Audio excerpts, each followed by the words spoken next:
saw the entities in my mind kind of overlaid over my reality, even though my eyes were open. And they happened to be Nordic entities for whatever that. And while all this is happening, I'm having a download of all the like. Where are you when this is happening right now? I was in my room. James, I consider you a world expert at human-initiated contact. And my first question, and of course you have a YouTube channel engaging the phenomenon. I recommend everyone check it out. But as I recollect, when you were a young child, there's something that happened to you that was formative for you that led to your interest in attempting contact with non-human intelligence.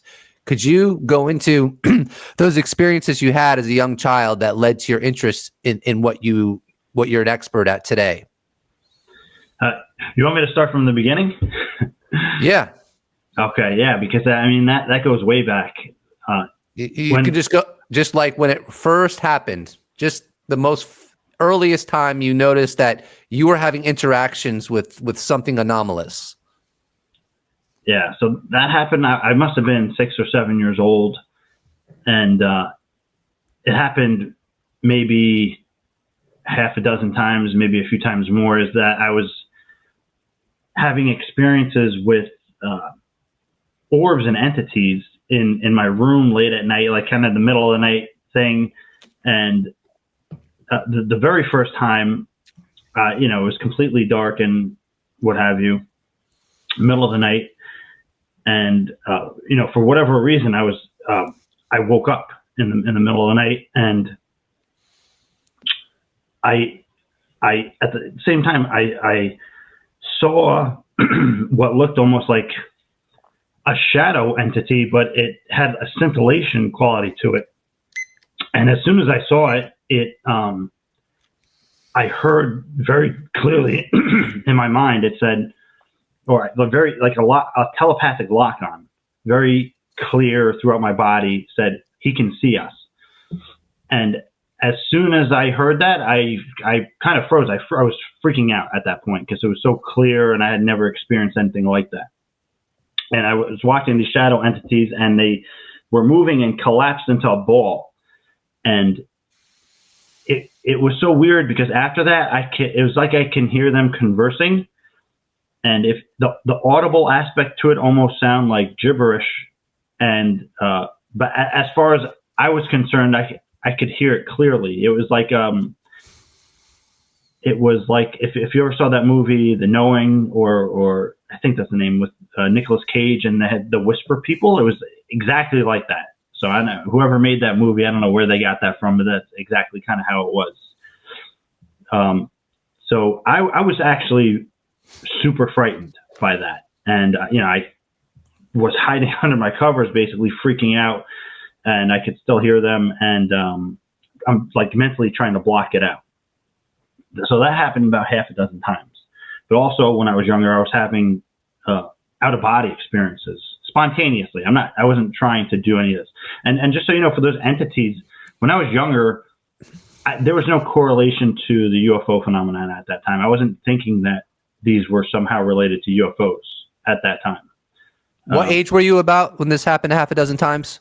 Yeah, so it started when I was 6 or 7. So it happened about half a dozen times, maybe a few times more over the course of a few years.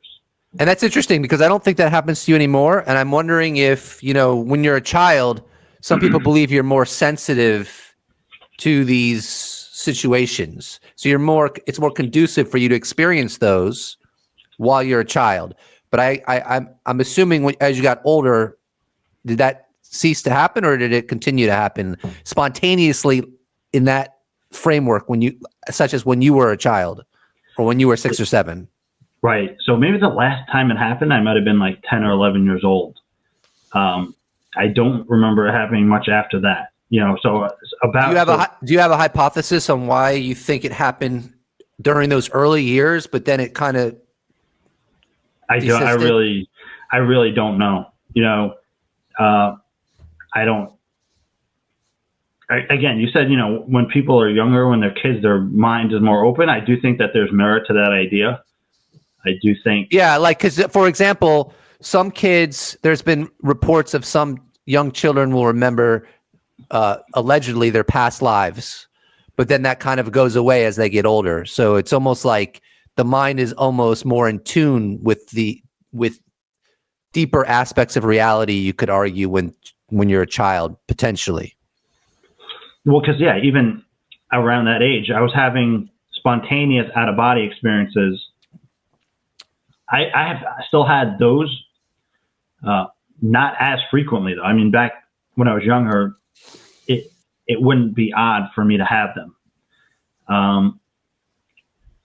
And it's kind of the thing where I remember the first time it happened that I was very lucid and that I can recall and remember and still remember to this day. I was having a sleepover at a friend's house, and it was like first or second grade, and I was lying down on the floor, and all of a sudden I started coming out of my body and looking at myself. And for the first few seconds, I didn't think anything of it. But then my mind is like, holy shit, that's me. And then as soon as I thought that, I'm like, bam, like I went right in my body and I snapped up and I woke up, But it was so, like everything, it was exactly where I was asleep. Everything was identical, right?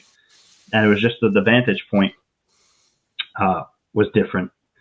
And I experienced that same kind of, out of body vantage point when I, ended up having experiences later as well. So, those experiences kept my mind open to,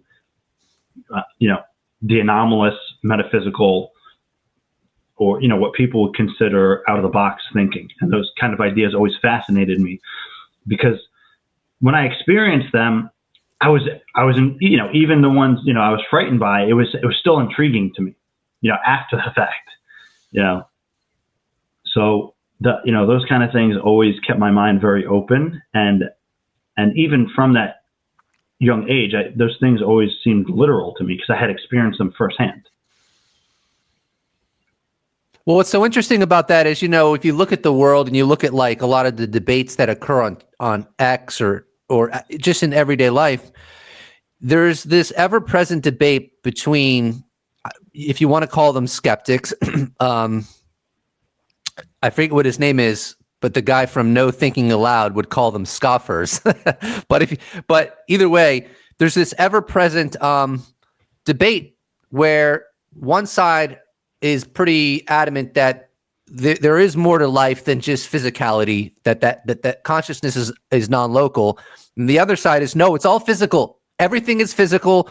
The mind is, consciousness is local. It's a product of the brain.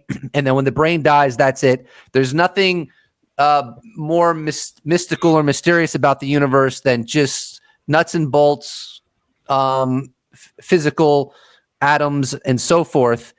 And it seems to me that the people that have had anomalous experiences are obviously going to be more open to the idea that the universe is weirder than our scientific institutions are adamant that they are. And that's one of the reasons I find UFO transparency or disclosure so interesting, because it would collectively force all 8 billion of us to be on the side, your side, people that have had anomalous experiences. Now everyone has to be on that side, because UFOs represent, I think it's fair to say they represent more than nuts and bolts, no matter what angle you take. And I can make that argument very easily. And that argument can be made this way. For 70 plus years, if there have been non-human intelligences engaging our world, they have done so without any scientific proof emerging through happenstance. Now, from my standpoint, that cannot be coincidence. These intelligences are orchestrating themselves in a manner where they control how much data is collected on them.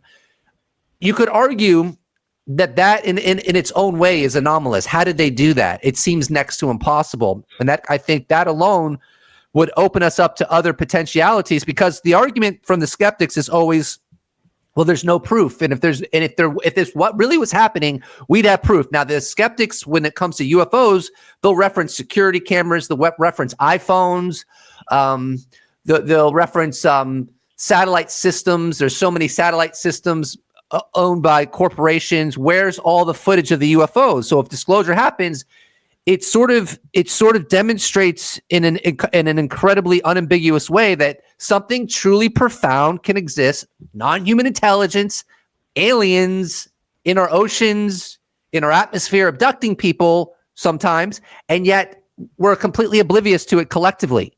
So do you think that UFO transparency, however we get it, because some people are so against the government doing it, look, Bob, I don't care how we get it, but if we get UFO transparency, do you think that will change the conversation on other aspects of purported reality, such as out-of-body experiences, near-death experiences, psi, and so forth?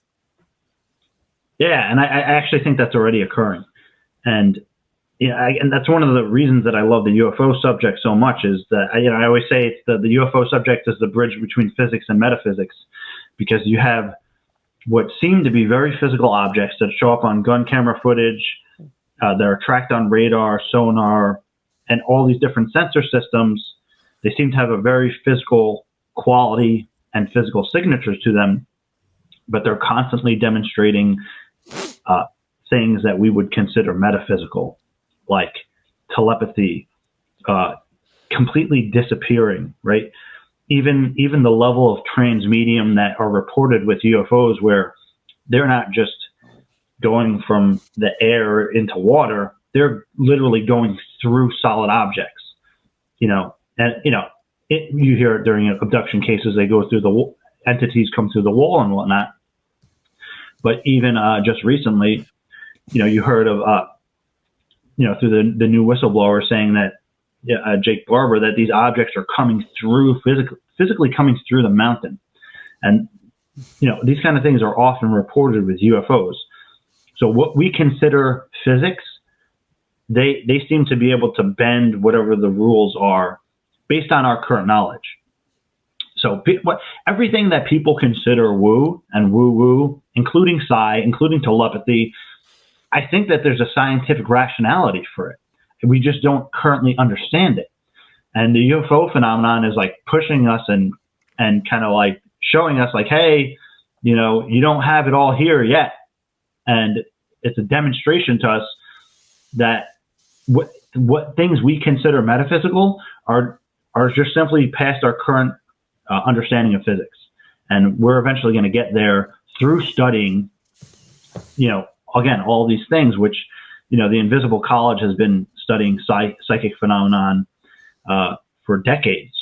And these happen to be the same people that are also studying UFOs, coincidentally.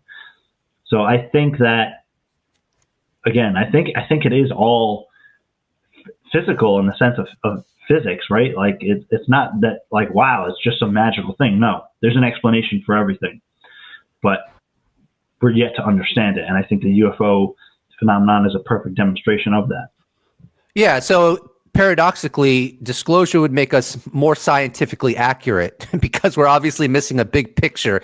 And the way I like to look at it is all of this stuff is fundamental to reality. So that's what ties it into intrinsic scientific truth, because everything we study in the universe is fundamental, obviously, because it's already here. It's just part of reality. So if all of reality is fundamental in the sense that it's always been here, or at least it's stemming from something that's always been here, then anything that's weird, it's just part of the construct. And all of the construct can be studied by scientists. It doesn't matter how weird it seems to us. I want to ask you about the documentary that just came out, and I'll give my opinion on it before I do, but it's called Hunting UFOs, the Crash Retrieval Whistleblower. It was premiered on News Nation. Journalist Ross Coulthart was the main interviewer of that show, and there were various witnesses, but of course the principal witness was Jake Barber. And I'll just say what I thought about it, because there was a lot of disappointment on X about that documentary, and I've already watched it twice. I thought it was excellent. I tend to be a little bit cynical sometimes. People don't know that about me necessarily, but I don't believe everything I hear. Sometimes I'm cynical to a fault. And obviously my cynicism is subjective, because whatever someone says, I wasn't there. But I will just say this, like Jake Barber seems incredibly credible, my BS alarm does not go off when I hear him talk. He's backed up by 3. I'm going to go ahead and just name those 3 other witnesses, because he is incredibly corroborated. It's not like he just came out on his own. Right. Let me see if I can find. Yeah. So Don Paul Bales served in law enforcement and military for 25 years. Lieutenant Colonel John Bilch, former Green Beret Delta Force sniper. He commanded a nuclear weapons battalion as well. So, I mean, is about as credible as you can get. There was one other person. I thought I had it written down, but I don't see it now. I think it's Fred Baker. Yeah, Fred Baker, member of the 24th STS is what I have written down. Hopefully that's accurate. But, I mean, I think why people were disappointed is because they were so fixated on I think what Ross Coulthart said about – he said something to the effect of, if memory serves me, there was going to be incontrovertible evidence. I think Ross Coulthart probably blundered in saying that because it got everyone to get fixated on that. But if you ignore the anticipated smoking gun evidence that obviously didn't pan out, if you ignore that, just based on Jake Barber's bona fides, if I pronounced that correctly, and the bona fides of the other corroborating witnesses and the story, I mean, it's groundbreaking. It was incredible. It was credible, and I was thoroughly impressed. What was your take of it? Yeah, I mean, I think Jake's testimony, in my opinion, took the conversation forward another 10 or 20 years. Like, I think a lot of people, they hear about UFOs and the recent talk since David Grush has been out has been the crash retrievals and the reverse engineering programs. So if you look at from 2017, there's clearly been phases of disclosure that, let's just say the modern UFO working group, which we can consider Lou Elizondo, Christopher Mellon, the Invisible College, kind of the reinvigoration of what was the Invisible College is now something much greater, for sure. And it's much more out in the open, and they're taking, I would say, aggressive or offensive movement. Where back in the decades, it had been more passive and research oriented. But now they've taken an offensive position in the element of disclosure. So all of this stuff that's been happening since 2017, first it was just establishing UAP. Wow, UAP are real. That was a conversation from 2017 to maybe 2021 or so. Then Lou and Christopher Mellon the conversation clearly shifted more and more towards non-human intelligence and towards, wow, maybe there's a crash retrievals. If you watch the whole dialogue from 2017 to 2021 and beyond. And, before some of this was coming out, I'd heard from people in that group that the crash retrieval thing was coming out for real. And I was a little skeptical, but they'd never given me anything inaccurate in that sense before, in regards to development. And then, sure enough, maybe like a year and a half later, David Grush came out, and I was like, wow. So at that point, the conversation became about crash retrievals, reverse engineering programs, and like in the mainstream media, it's no longer surprising, or it's no longer a strange thing for a headline in mainstream media to be crash retrieval program. Like, just think about how far we've come from, like, even 2017, where there's like, wow, there's a UFO program, to now, whatever people think about it and the general consensus is among the public, the main story now and the main discussion is all around crash retrievals and crash retrieval programs. And we take that for granted. So much. Like, we're just like, come on, what's next?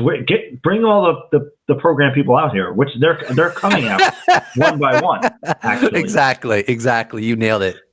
So Jake Barber took this. Like, if I'm not having lunch with one of the people that worked in the legacy program, then we have a problem.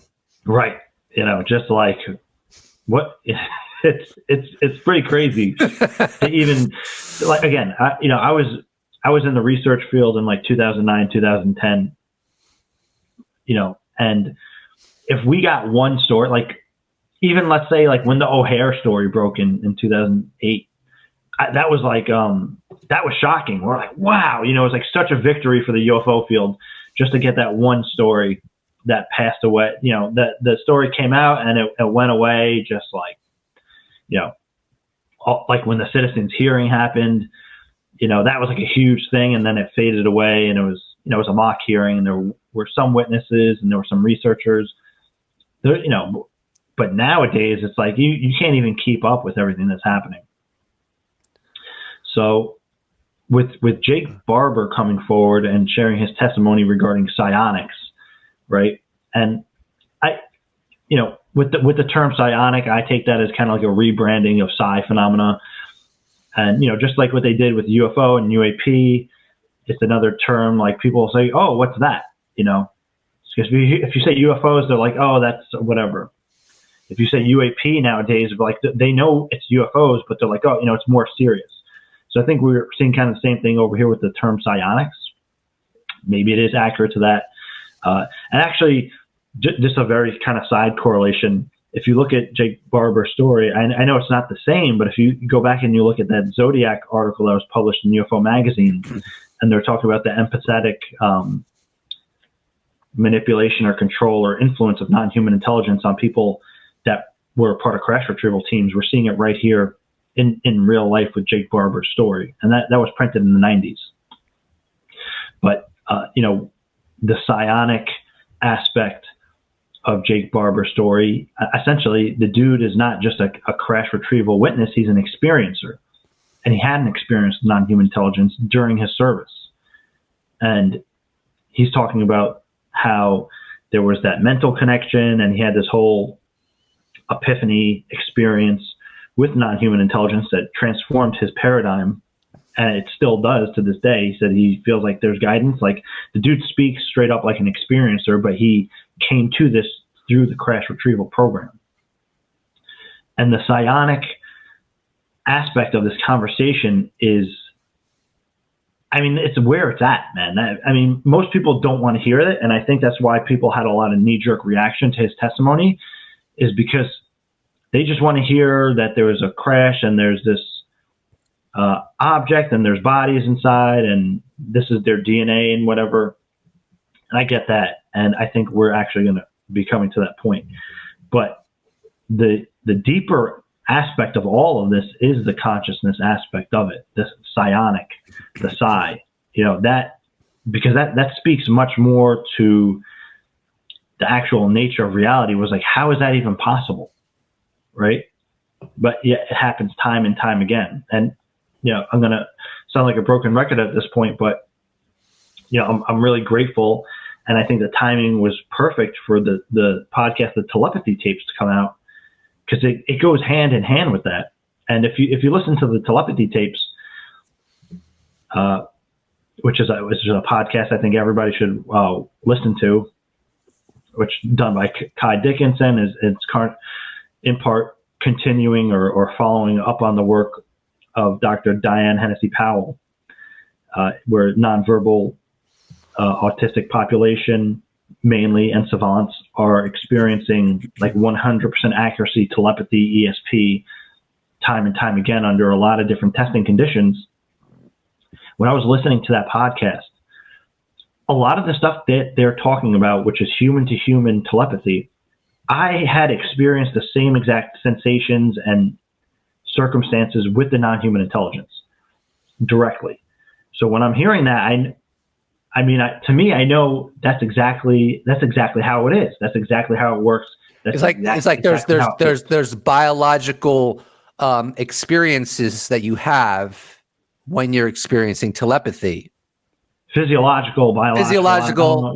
Yeah, but I don't know how you would term it. Yeah, but there's markers. Sure. There's markers that you notice when you're experiencing it. Yeah, there's telltales of like a genuine. So and what's interesting is, as it appears to be, that is consistent if you're being telepathic with another human, or if you're being telepathic with non-human intelligence, because the process is probably like on a biological or physiological level, the process is probably the same or similar. I mean, we could argue that non-human intelligence has found a technological way to augment and enhance that process, and it makes it easier for them to facilitate it. But even just the fact that we're capable of it speaks volumes, and it also may be one of the non-human intelligence primary interests with us, right?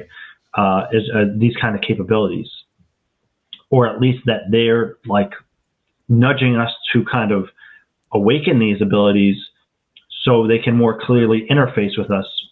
Or I mean, again, I'm getting very, very speculative right now, but it's been noted by Jacques Vallée and many others that people who have these UFO encounters have post-contact effects. And a lot of these post-contact effects have to do with an opening in consciousness and awareness, psychic phenomenon, psychic abilities, that the hitchhiker effect, which I'm actually making another presentation on what's considered subtle energy and non-human intelligence, and how there's a correlation there, because those same kind of effects in the opening of awareness and consciousness, a UFO encounter could instigate that, but there's many other ways that can happen. If you're just practicing meditation for whatever reason, right time, right place, you could start perceiving, whatever it is, telepathy, precognitive dreams on a variety of levels. It might be subtle. It might be in your face. You don't know. People who had experienced some kind of trauma also have this kind of spontaneous opening and awareness. But again, also with UFO encounters, time and time again, somebody has a UFO sighting or encounter, and automatically they have this kind of paradigm shift, but also with that, a whole opening in their awareness to psionic phenomena, right? So I think that part is almost more fascinating in a lot of ways than, I think it's one of the most primary parts of disclosure, because it tells us the most about us. It's interesting. There's a big debate in the UFO community, if you will, and you're well aware of it, about where they come from. And one of the arguments used to demonstrate they're not simply space aliens is the high strangeness. But I'm not impressed with that perspective. It's not that I don't see the logic in it. There is logic in it. And it's not that I think that the non-human intelligence is necessarily all from other planets. I don't know where it comes from, and I don't have a dog in this fight. But I think people are really missing the mark when they look at the high strangeness, and this convinces them that it must be something weirder than space aliens. But I'm thinking to myself, well, wait a minute. Look at some of the work Diana Pasulka has done. She's highlighted these historical records of like Catholic sages by locating as well as what's it called, elevating off the ground. You have Indian sages that have done paranormal things, and then also you have people who have had out of body experiences. I mean, we're just talking about humans right now. We're not even talking about the non-human intelligence. People who can induce out of body experiences, people who can do remote viewing. Then you also have people who have reportedly died and come back to life. So they had a near-death experience, and after that, they become more psychic. So they've had their own kind of what do we call it? Spiritual hitchhiker effect, if you want to call it that. I don't know that that's a good term or not, but my point is that this is my potential. This is one of my hypotheses is that maybe what we're dealing with, at least some of it, is indeed biological entities from other planets or even from our own planet, but they've been around longer than us. So their brains are more developed. So they're kind of more in touch with the deeper aspects of reality. And so that's why there's a lot of high strangeness. In fact, I've even pondered that maybe they experience time differently. Maybe as civilizations become more advanced, the breadth of time they experience is wider. So we experience like this present moment that's just like just happens now. But maybe some of these non-human intelligences maybe they exist in a wider field of time, and maybe the reason for that is on a spiritual level is the older the civilization is, it's like the divine wants them to keep evolving in various ways, intellectually, spiritually, and so forth. And you need a better canvas, or a wider canvas. Just like if you were learning martial arts or you're getting your PhD, you have to keep going to different levels of understanding. Some of these biological entities may actually be wired to experience time differently than we do, because they're further along evolutionary, spiritually, intellectually than we are. So I don't understand necessarily the tendency of some very smart UFO people to look at the high strangeness and say, oh, see that? They're not space aliens. Well, I don't know. Maybe they are space aliens, and maybe some of it is interdimensional, but just because they're doing weird stuff and they affect us weirdly, I mean, doesn't necessarily mean that they're interdimensional. What do you think of that line of thought? Well, wow. Some of my closest colleagues are kind of against the extraterrestrial hypothesis. Not completely, and I have a variety of colleagues in that sense. So I can understand the argument against the extraterrestrial hypothesis, right? And I think too many people are looking for one kind of answer for everything. And I think you're going to not find what you're looking for if that's the case. And that's going to greatly affect your bias. I mean, again, we do all have the bias, but I don't think we're just dealing with one thing. And I even say that from my experiences, because in different experiences I've had, like say those shadow entities that collapsed into orbs and were super highly telepathic, right? Like if I were to guess, I would say that was more of an interdimensional entity, right?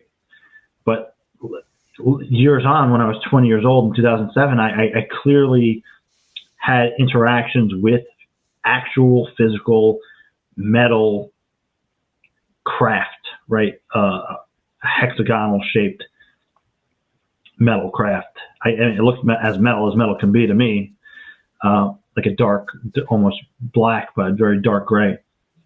And I had a telepathic lock on with those entities too. And they told me that they were related to us and all this stuff. And that experience was very different than the experience that I had when I was younger. In very different ways, like the quality of the experience and everything. The one when I was 20 years old was much more physical, right? And in your face. And I had this whole kind of electrical kundalini energetic thing going on in my body. And the craft was giving off this kind of bass vibe, literal vibrations throughout my body, and felt like in the air. And the humming that the craft gave off. So I think those were two different things. And I can go on and on about different experiences that I had through contact work and CE-5 regarding those kind of things too, where there have been different qualities to different interactions. And I think, in my opinion, that some of those were different types of entities from different places. But I want to say about the extraterrestrial hypothesis, as much as I like all the other hypotheses, and I think that a number of them are valid, right? I also think that the extraterrestrial hypothesis is probably, one of the most probable, in the sense that, like, if one of us went back in time 2,000 years with a jet, and we had all this modern technology like holograms and iPhones and all this stuff, people 2,000 years ago would think we're gods. If we could just extrapolate with our own technology, we're going to have like full simulation, virtual reality, and all this AI and all this other stuff.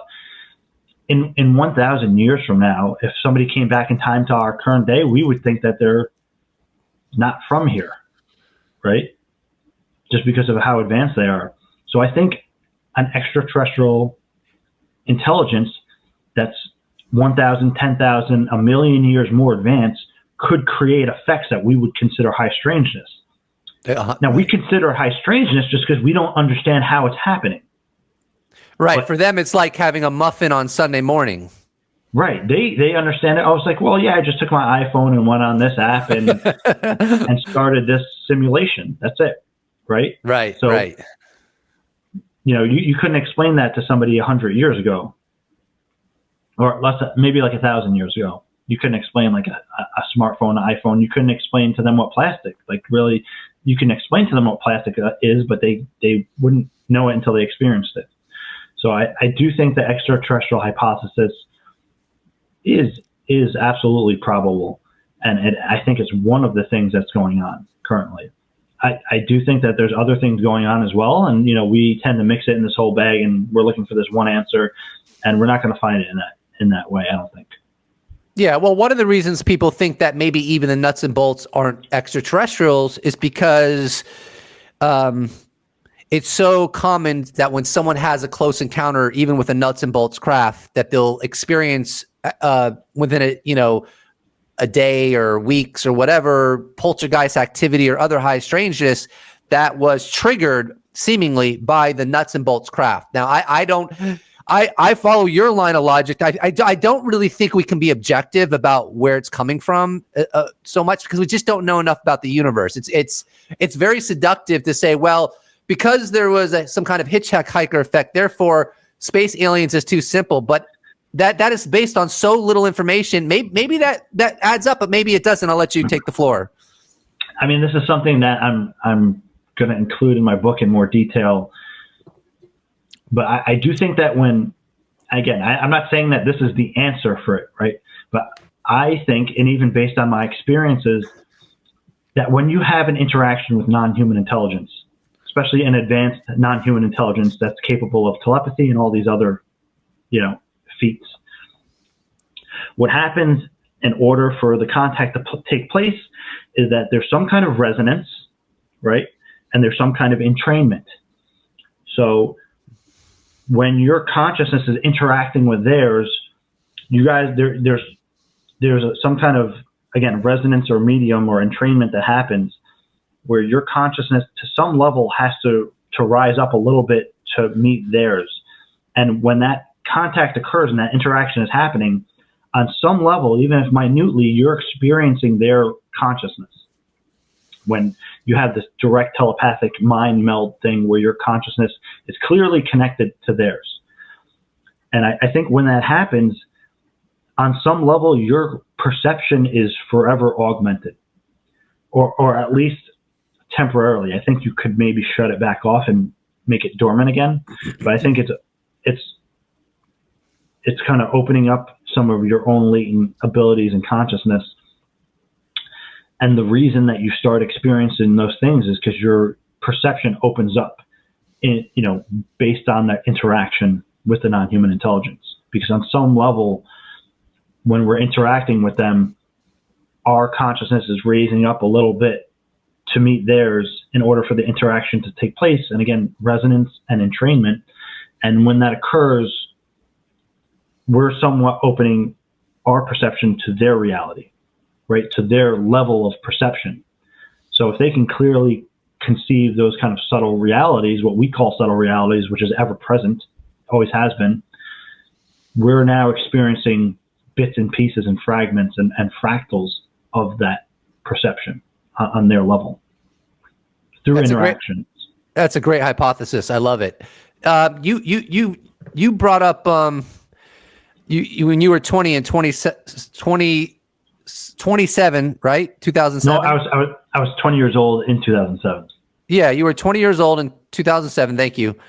And you had a sighting with a metal hexagonal object, and you had a telepathic lock. Could you go for? I have a few specific questions about that. Number one, how unambiguous was this hexagonal UAP? what, I mean, was it like looking at it was, how clear and how obvious was it that this was just not a human machine? Number one. Number two, yeah, go ahead. I was going to say, all right, go ahead. I was going to say, maybe we should take it one question at a time. Yeah, one question. Yeah. Let's just one question at a time. Go. Okay. So the only reason I went out to see the craft is because I knew it was there, because I had already had the telepathic lock on. And I already had this kind of, saw the entities in my mind kind of overlaid over my reality, even though my eyes were open. And they happened to be Nordic entities for whatever that. And while all this is happening, I'm having a download of all the, like.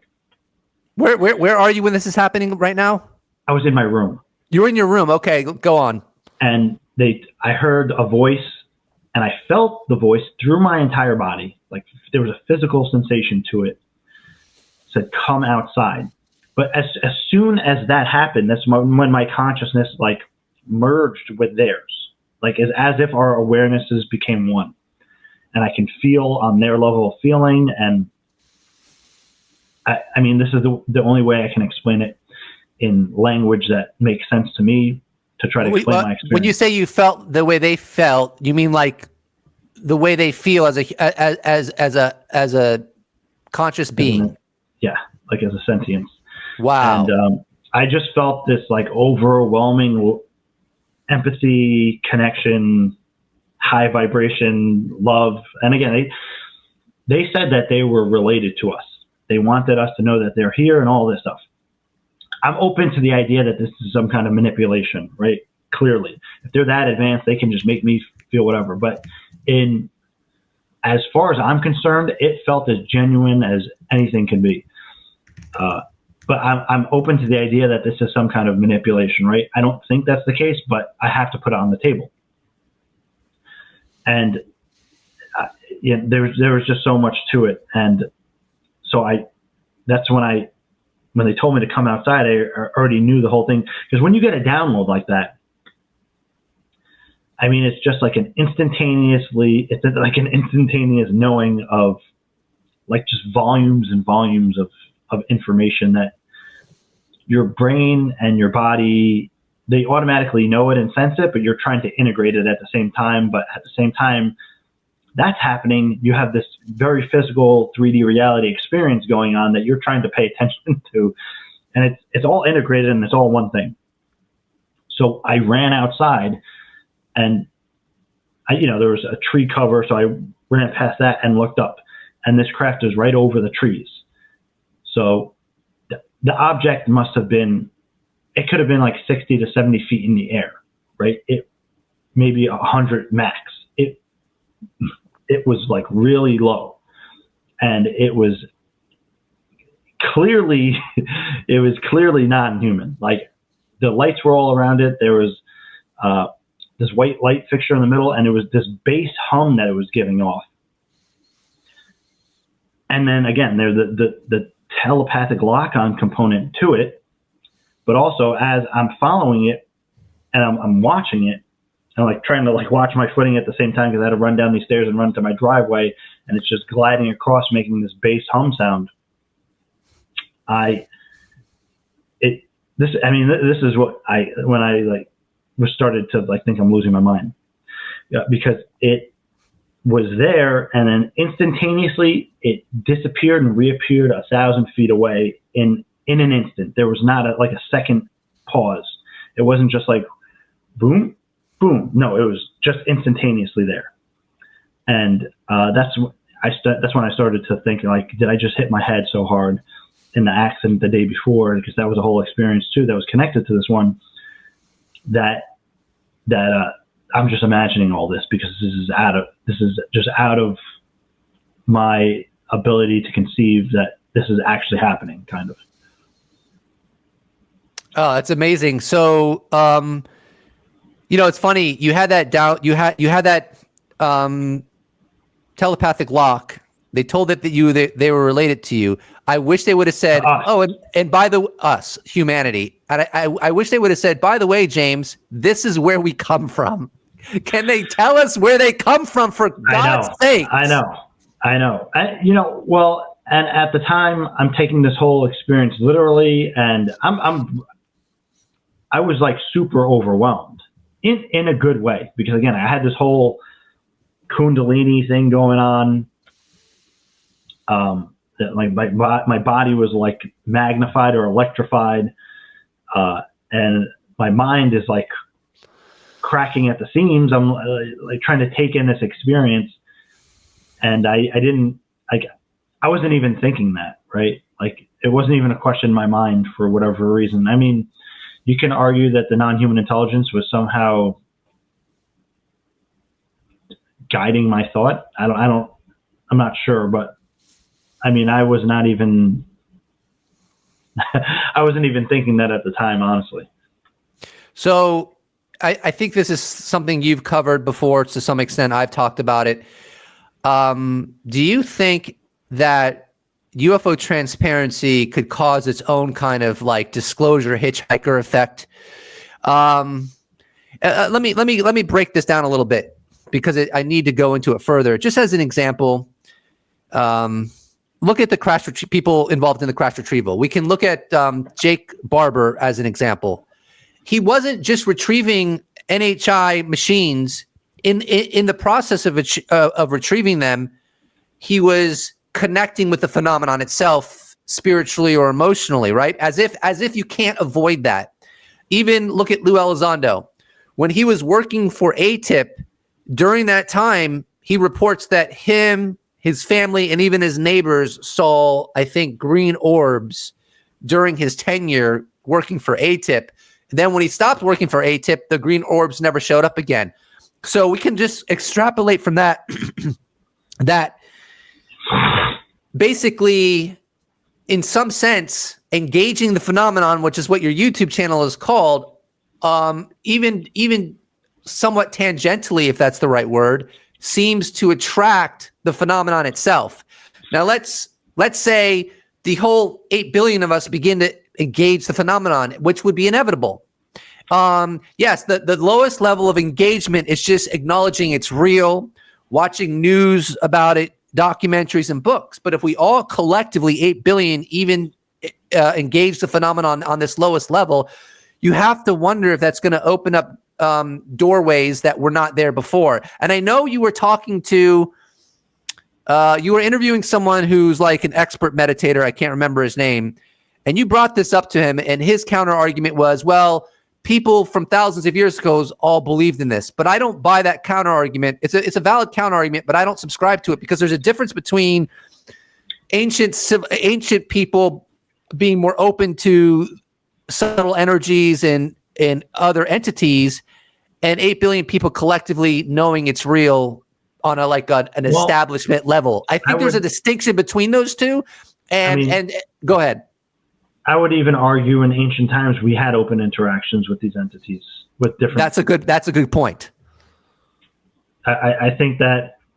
So disclosure might. So in that, if we take this to down this line, disclosure might be like maybe let me do a little hypothesis here, or theory here, or thought experiment.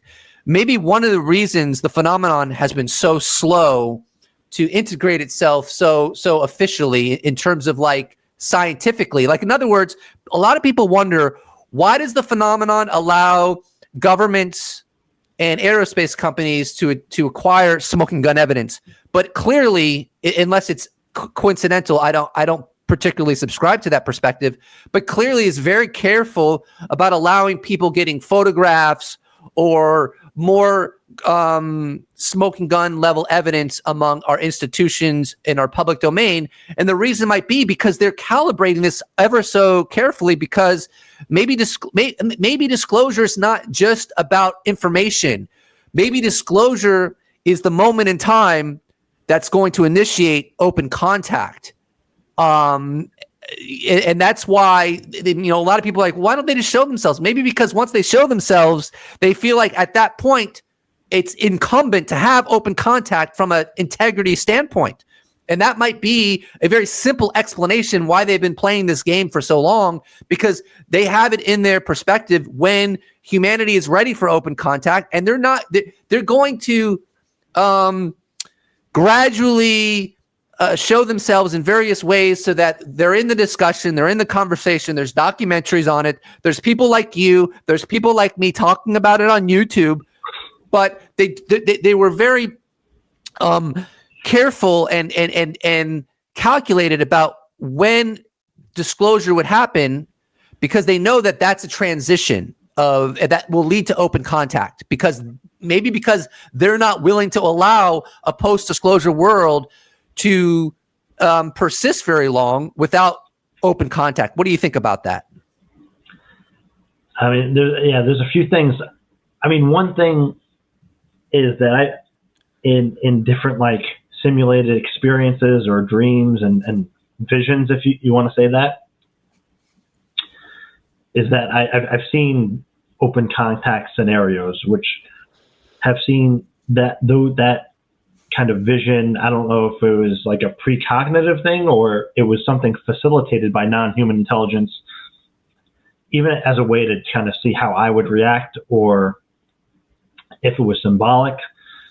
I don't know if that vision or lucid dream was something that I generated or something that non-human facilitated or something in between. But I've seen kind of different versions of that. And again, I don't know if that's something of an indicator that we will actually see that one day in our lifetimes, or if it was just to see how I would react to it. But I also think that kind of disclosure, I mean, I don't think that we're going to have full disclosure, because I think what I mean is I think part of full disclosure is understanding our ancient past that we were talking about. I don't think we can understand our full history without acknowledging non-human intelligence. In every human record in like religion, it's filled with humans interacting with non-human intelligence, whether you want to call them angels or jinns, or the Nephilim, or the Elohim, or the Anunnaki. Our ancient world is riddled with stories and statues and depictions of non-human intelligence interacting with us. So I think our interactions with non-human intelligence are a very human story. And I think it has to do with our ancient past. And I do think that in the ancient world that there was a consensus and a knowledge and open contact already with these civilizations. And for whatever reason, maybe they realize it's in our best interest if they take a step back. I think that the process that's going on now is probably a reintroduction for whatever reason. A lot of experiencers will tell you that there's a sense of urgency that with these interactions and with, humans in general and our civilization, that if we don't come to our senses within a certain time, like we're going to have the same cycle repeat over again, which, like the flood or some kind of catastrophe, and we're going to go back to square one. And something like this cycle has happened time and time again throughout human history. I don't know if that's the absolute truth, but I suspect that there's something to that. So I think part of disclosure, it also has to do with us, coming into a maturity in our civilization, almost as an act of necessity as well. Yeah, and getting back to the hitchhiker phenomenon, it's interesting that Robert Bigelow spoke about his Bix team, Bigelow something consciousness. It's like his it's the part of Bigelow that Bigelow Institute for Consciousness Studies. Thank you. Bigelow Institute for Consciousness Studies. And he was talking about how him or some of the people working with that were having hitchhiker effect just because they were focusing on near-death experiences. And I had a similar experience to that, frankly. It was ambiguous, so I can't say for sure, but it was either I did a 2-part near-death experience series on my channel about near-death experiences. It was either after the first part or the second part. I think it was the second part, although it might have been the first part. But after I uploaded the video, It was really late. I went to go to sleep, and I felt a presence that was so overwhelming that I was like, I'm not going to sleep. Until this passes, I am not going to sleep. And so it was ambiguous in the sense that I didn't see an entity or anything, but like from a psychological standpoint, it was like something was in my room, and it wanted me to know it was in my room, and it was like so over the top. It was obnoxious. I'll use the word obnoxious, and that's never happened to me before in my entire life. I may have had rare experiences where I feel like a subtle presence, maybe, and I don't know if that's I don't know if I'm imagining that, but this was totally different. This was like I'm in my room, and there's something that wants me to know it is there. Right after I uploaded my near-death experience video on YouTube, almost as if it's like winking to me. It's like, yeah, there's something to this. Yeah. I mean, and again, I think that's part of the human experience, and I think that's part of human capability, human potential, is our awareness of these kind of subtle realities. And it goes hand in hand with the UFO phenomenon to me. Non-human intelligence, psionics, right? We can use that term now as being used, psychic perception. I think it's interrelated, but I think where it's interrelated, it just comes down to the consciousness aspect. You can go very deep on that in like exploring idealism and getting very deep into the consciousness aspect.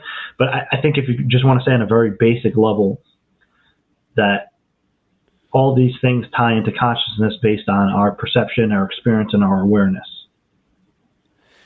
Were you surprised by learning that, according to UFO whistleblower Jake Barber, that the legacy UFO crash retrieval and back engineering program utilizes psionic assets? Because I will be honest, that was very surprising to me. If it's true that the crash retrieval program does use people that are particularly talented at quote unquote summoning these craft, that would suggest something that some people may not like, because as you're probably well aware of, a lot of people in the UFO community have perspectives that they're very fond of, and they don't want any competing reality to be true, which is, and I respect you for saying that the experience you had in 2007 with the Nordics could have been deception. That's objectivity. That's really good objectivity. It seems to me, because, Jake Barber didn't go into much detail. It seemed to me that it's not the idea that these things are crashing on the range. And the range, by the way, is probably some military installation in the United States. I think Matthew Pine's, his hypothesis is that it was some range out in New Mexico. I forget the name of it, but that range is enormous. It's like the biggest military range in the United States. It's huge. It sounds to me like this would be my personal hypothesis, and this obviously my bias is intertwined with this hypothesis, because how things work out don't necessarily happen according to our perception or our logic. But it seems to me that there might be some kind of dance going on this range. It's not as simple as the evil, bad crash retrieval program is manipulating the objects, and they're just the innocent party. I know it's seductive to see it that way, because everyone wants this, or a lot of people want to see the non-human intelligence as this angelic, perfect, completely spiritually developed intelligences that could not do anything that's shady, right? And by the way, if they do something that's shady, it doesn't necessarily mean that's their intention, but it still could be shady from our perspective. They're a non-human intelligence. They may have a very different psychology, I suppose. But it seems to me that there's some kind of dance going on this range. If it is true that the psionic assets are manipulating or manipulating is maybe not the right word, but coaxing or influencing these objects to land or crash, because it doesn't seem to me that it's like these poor little non-human intelligence vehicles are so sadly at the whim of these psionic assets. That I find that a little difficult to believe. I think instead what's probably going on is the psionic assets are doing a dance with the non-human intelligence, and the non-human intelligences are like, yeah, we're going to do this dance with you. And this gets into, what I was saying earlier. It does seem to be, for whatever reason, the non-human intelligences, they don't want to give smoking gun evidence to the public at large. And I have a hypothesis on that. Other people have hypotheses on that. But for this insulated little team out in the range, they're like, yeah, we'll do the dance with you. We're not ready to go public and make disclosure happen, but you guys are insulated. We know the U.S. government is not going to share this with the public, so we're going to do the dance with you. So it seems to me it's more like almost like a collaborative kind of manifestation that's going on with the crash retrieval program and the non-human intelligences, as opposed to the idea that the crash retrieval program they're the bad guys, and the civilizations that are like 20,000 or 1,000,000 years ahead of us somehow can't overcome the efforts of the crash retrieval program. I'm not so sure about that. Let's get your take. I think that there's several levels to that. And I agree a lot with what you're saying, that it is a dance. I think there's an aspect of that. I think that dance is also a global dance with many different players, ranging from, again, those P3 operators, psionic assets, to individuals like myself, or, Christopher Bledsoe, Stephen Greer, other people that are not known, Dorothy Ezat. And again, the majority of people are not even known. They're just individuals out there in the world that are having these kind of interactions. And I think it's all part of one big thing. Again, Jacques Vallée would point to the cultural conditioning, social conditioning aspects of that, if we can call that another layer of influence or close encounter or what have you. So the psionic asset part is not, it's not really a new idea. It's new to if I can call it pop culture ufology. Stephen Greer has been talking about it the last few years, maybe the last year and a half, 2 years. He's been talking about these P3 operators, and that they're using something similar to the CE-5 protocol to bring them in and take them down. So there's allegedly that level to it. My colleague, the Hermetic Penetrator, wrote an article on baiting the UFO phenomenon a number of years ago. And in that article, the name of the article is, Loose Threads or something? Is that what it? No. This is before Loose Threads. Oh, he co-authored Loose Threads, but it is a lighthouse in the dark, something like that. Yeah, and he's talking about all the different methods that were used to coax the UFO phenomenon to coming in, and either us observing them or trying to take them down in whatever way. We discovered that we were able to interact with the UFO phenomenon in different ways, and moving and utilizing nuclear assets. But the most important part of that article, Lighthouse in the Dark by the Hermetic Penetrator, is that they were using, he didn't use the term, but psionic assets. They were using experiencers as bait, right? And there's like a whole history of this that people aren't aware of. Maybe if they read that article and other stuff that might be coming up soon, they're going to see that there's an entire history to this, going back many decades, and it has to do with the Invisible College. And again, people are not going to like to hear this, and there's going to be a lot of frankly bullshit, and people are going to maybe not like that I say this, but there is the story of Dr. Stephen Greer in the early 90s, where he was approached by Stubblebine, Albert Stubblebine. I think he was at the time the head of Army Intelligence, and he was approached in regards to his CE-5 work, and they wanted Dr. Stephen Greer to work with them. Stephen Greer, he gives his spin on the story, and I get that, and people don't agree with it. And you have to understand, when Stephen Greer says something, it's Stephen Greer saying something, so you have to take it with a grain of salt.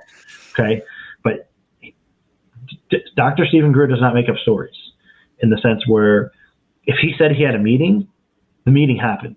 And there's plenty of witnesses to those meetings happening. So there was this tree conference. I believe it was in 1992 or 1993. I could be fumbling the year. And he was approached by people in the intelligence community in regards to his ability to utilize CE-5, because they wanted to combine that with their own programs.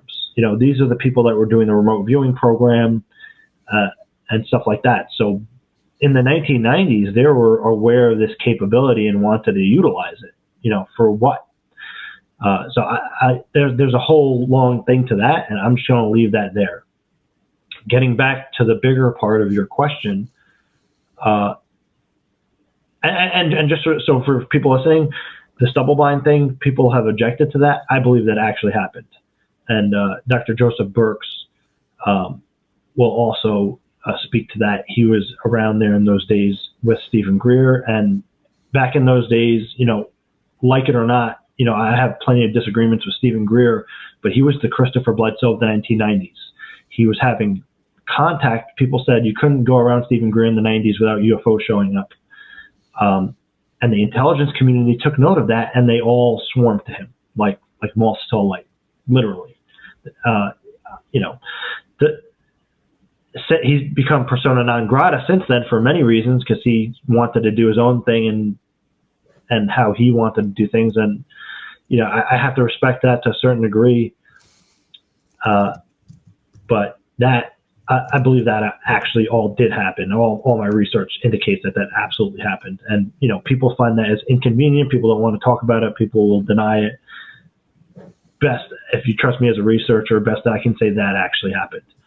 The $2 billion part that Greer says, I don't know about all that. Again, forget that, right? Forget that. Just the reality of, did that happen? Yeah, I think it absolutely happened. And why wouldn't it? You have, just the same reason they were interested in Christopher Bledsoe. He clearly had these interactions with the phenomenon, and they all swarmed him and maybe to some extent hijacked his narrative and stuff. So, and that's a whole nother story. So, when it comes to crash retrievals and psionic assets and all that, I think that there's part of what you're saying. There's this dance going on. One of my friends and even Jacques Vallée and probably Dr. Gary Nolan would say some of these seem to be donations. Right, exactly. And you have to ask why. Why are they giving us this technology? And that's a whole nother speculation. But I do think that there are. Or let me say, why don't they give this technology to the open scientific community? But of course, that would force disclosure. It seems like if they are giving donations, they're very meticulous about only giving it to very insulated organizations like the government or aerospace industry. And I mean, that could get into the whole agreements aspect of the discussion, which that's a whole nother tangent. But David Grush did bring that up.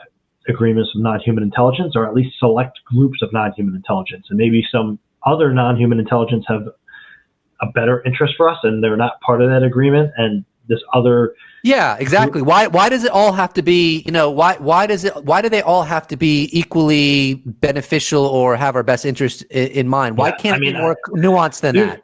There's one speculation, and I'm just going to say this is only a speculation or a theory, that the non-human intelligence that's feeding us with technology is doing so we develop the technology and become more like them, in the hive mind, AI, post-human kind of thing. And that's a whole nother discussion. But I do think that there are genuine crash retrievals where we have hit them and knocked them down with the scalar weapons, with EMPs. I do like Roswell and Aztec and Starfish Prime. So I think we're seeing all of these things. I think the very minority of the crash retrievals are when we have hit them and knocked them down, and the majority are there somehow, way, shape, or form donations.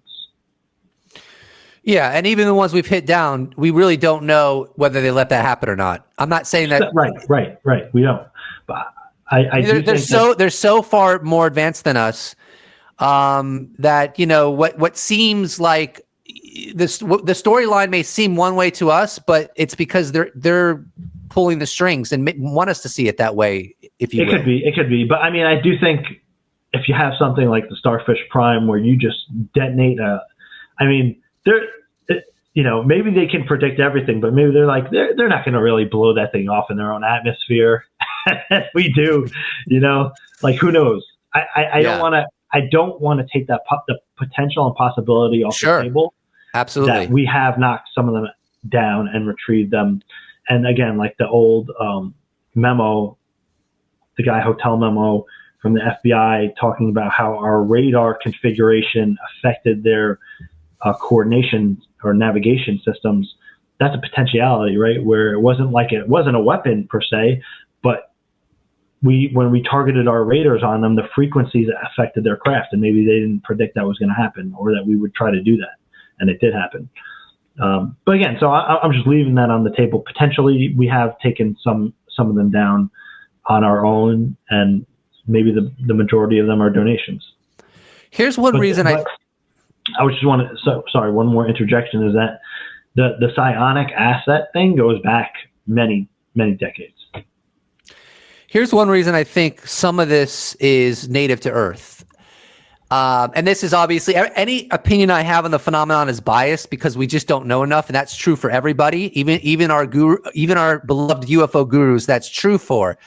And I know Richard Dolan has gone into this a lot. Why are there so many? Why, like, literally think about it. Why are there so many flying saucers and triangles, and they're all over the place? People are having sightings every single day. Yes, most of them are prosaic and are not really the phenomenon. But even if you just take the small percentage, it's happening all over the planet every single day. Why are there so many of them? Is it? I mean, in fairness, yes, it could still be extraterrestrials because, for them to make a craft is nothing, and they could just have like all these drones all over the place. So now I'm kind of pushing back on my argument here, but you might want to go into that a little bit. But the other thing I wanted to say, and this is even more, let's just go with that. I'll let you respond to that. I mean, yeah, they could have bases or outposts nearby, right? There's always the talk about why are these structures on the moon? Why are there these crafts that have been seen in our solar system? Some of them miles long, and they've been scrubbed out of NASA footage, but some of them have been leaked. There's all these. I mean, if you can go down a whole rabbit hole of that, of potential extraterrestrial or ultra-terrestrial non-human intelligence bases on Earth or within our solar system. That's a whole. If you want to give a real curveball, the extraterrestrials are working with the ultra-terrestrials. So sometimes you might see extraterrestrials and ultra-terrestrials on the same craft, and then the experiencer would think, oh, they must be all extraterrestrials, but not necessarily. Yeah, and to make that even weirder, what if they're somehow just manipulating our perception to make us think all those things? How come during some of these contact experiences there seem to be humans in fatigues that are like paramilitary humans cooperating with non-human intelligence? And that can get into some murky water, because now you're talking about the military abduction thing, which is highly controversial. Is that a screen memory? Is that something just like our brain is trying to fill in the blanks, and we see that to try to rationalize something that's going on? There's many levels to that conversation. One of my concerns when the Jake Barber or the News Nation special hunting UFOs, the crash retrieval whistleblower came out, is that it's clear to me we are definitely going in the direction of the interactivity of the phenomenon. So we went from, like you were saying, in 2017, hey man, there's something out there. Then I think it was 2023, Dave Grush made crash retrievals sort of a bigger piece of the conversation. And now it's like they engage us directly. It's not just crash retrievals. They engage humanity. And one of my concerns is, as inspiring as Jake Barber's experience was, and as meaningful as it was to him, we can't compartmentalize the reality of the phenomenon, only focusing on what is appealing or inspiring, because there is an abduction phenomenon. I personally think it's highly likely that it's real, and that people are getting abducted against their will. and it is highly traumatic for many of these people. It gives them PTSD. Some of them may even go so far to say it's ruining their lives. And we have to be honest about that. We have to overcome the seduction or the temptation of trying to paint it in the most beautiful way possible, because of course that's more appealing. Of course everyone's going to want to do that, because it's called optimism bias. It's far more appealing, and there is a beautiful parts of the phenomenon. It's inspiring, it's profound, but there's also very, very, very dark aspects of the phenomenon. That doesn't mean the phenomenon is bad. I mean, we tag animals, we do experiments on animals, and we put them back in the wild. But from our perspective, it is very dark, and from our moral framework, it is very unethical. Just as animals might think it's unethical what we do to them, right? So are you concerned at all that with Jake Barber coming out and talking about his beautiful experiences, that we're going to start ignoring people that have had dark experiences and saying, no, that's not true, that's a lie, that's all made up? No, I don't think so, because even in the report, he had the aspect of the medical effects that he experienced, right? The health effects. So I don't think that is going anywhere. And I don't think that the people that are of the national security perspective would let the threat narrative go away. And I'm saying threat narrative.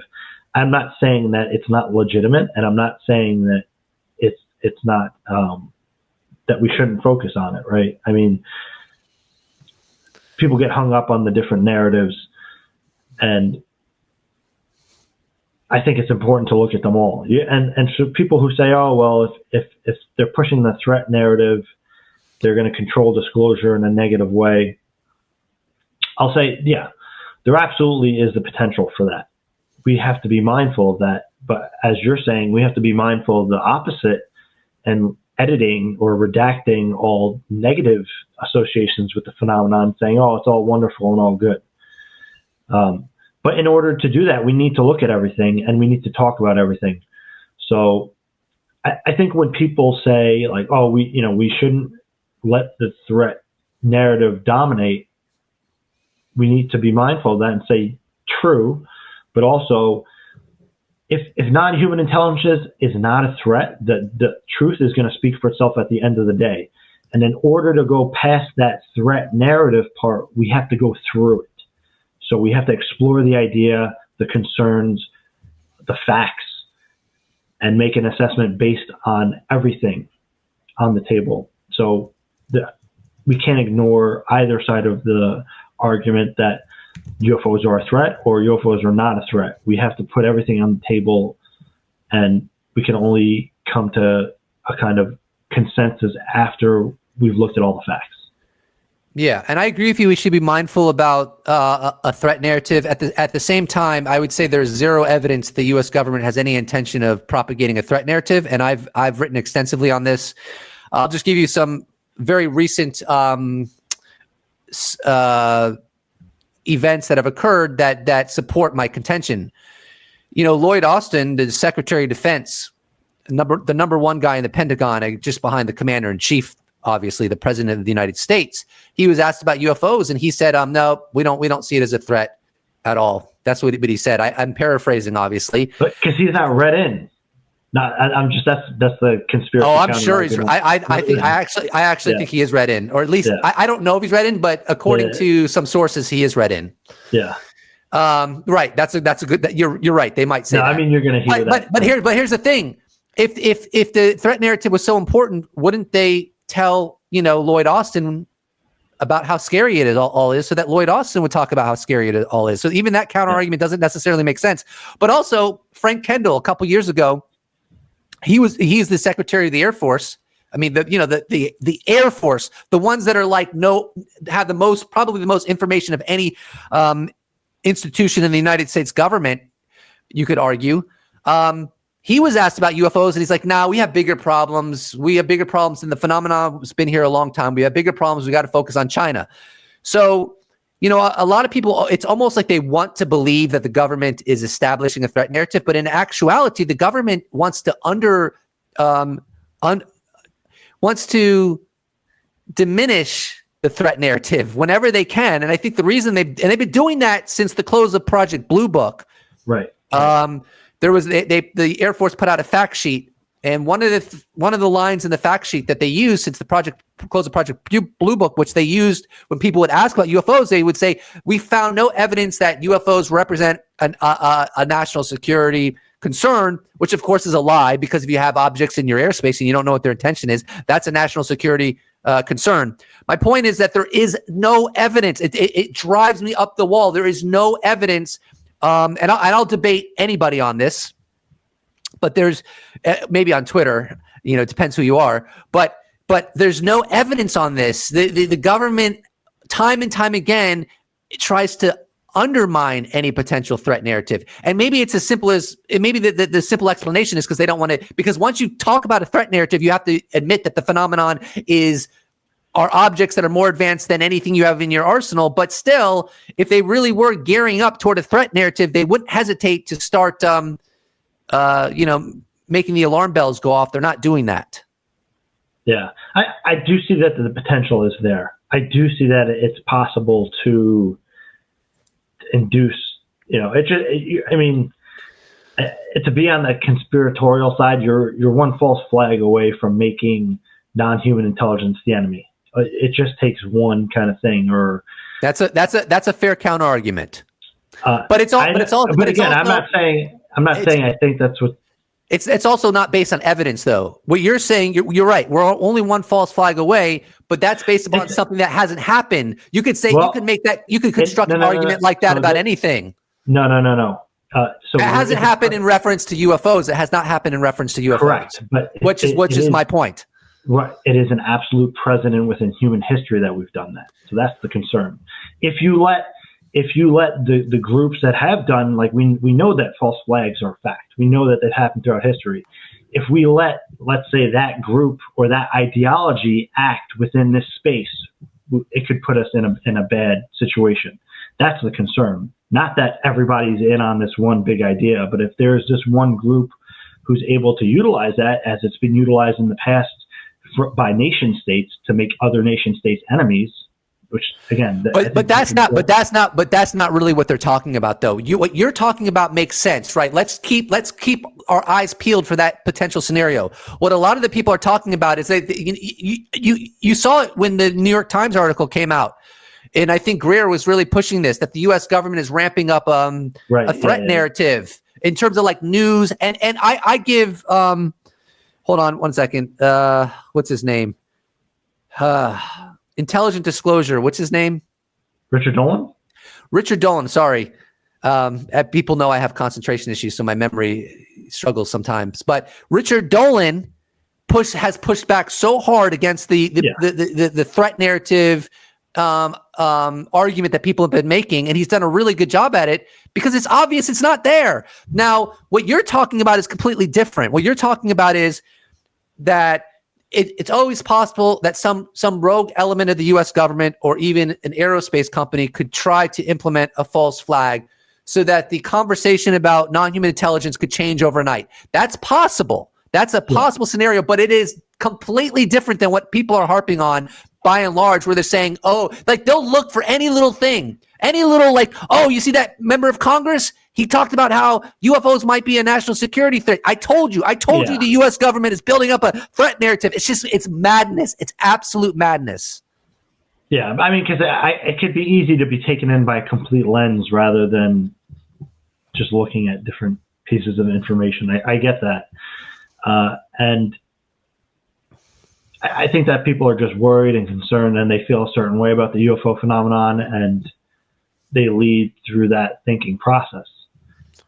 So I understand that. And, I just as an interesting aside, I was actually pretty surprised by Jeremy Corbell speaking about that 2027 thing in the TMZ program. I didn't see that coming, right?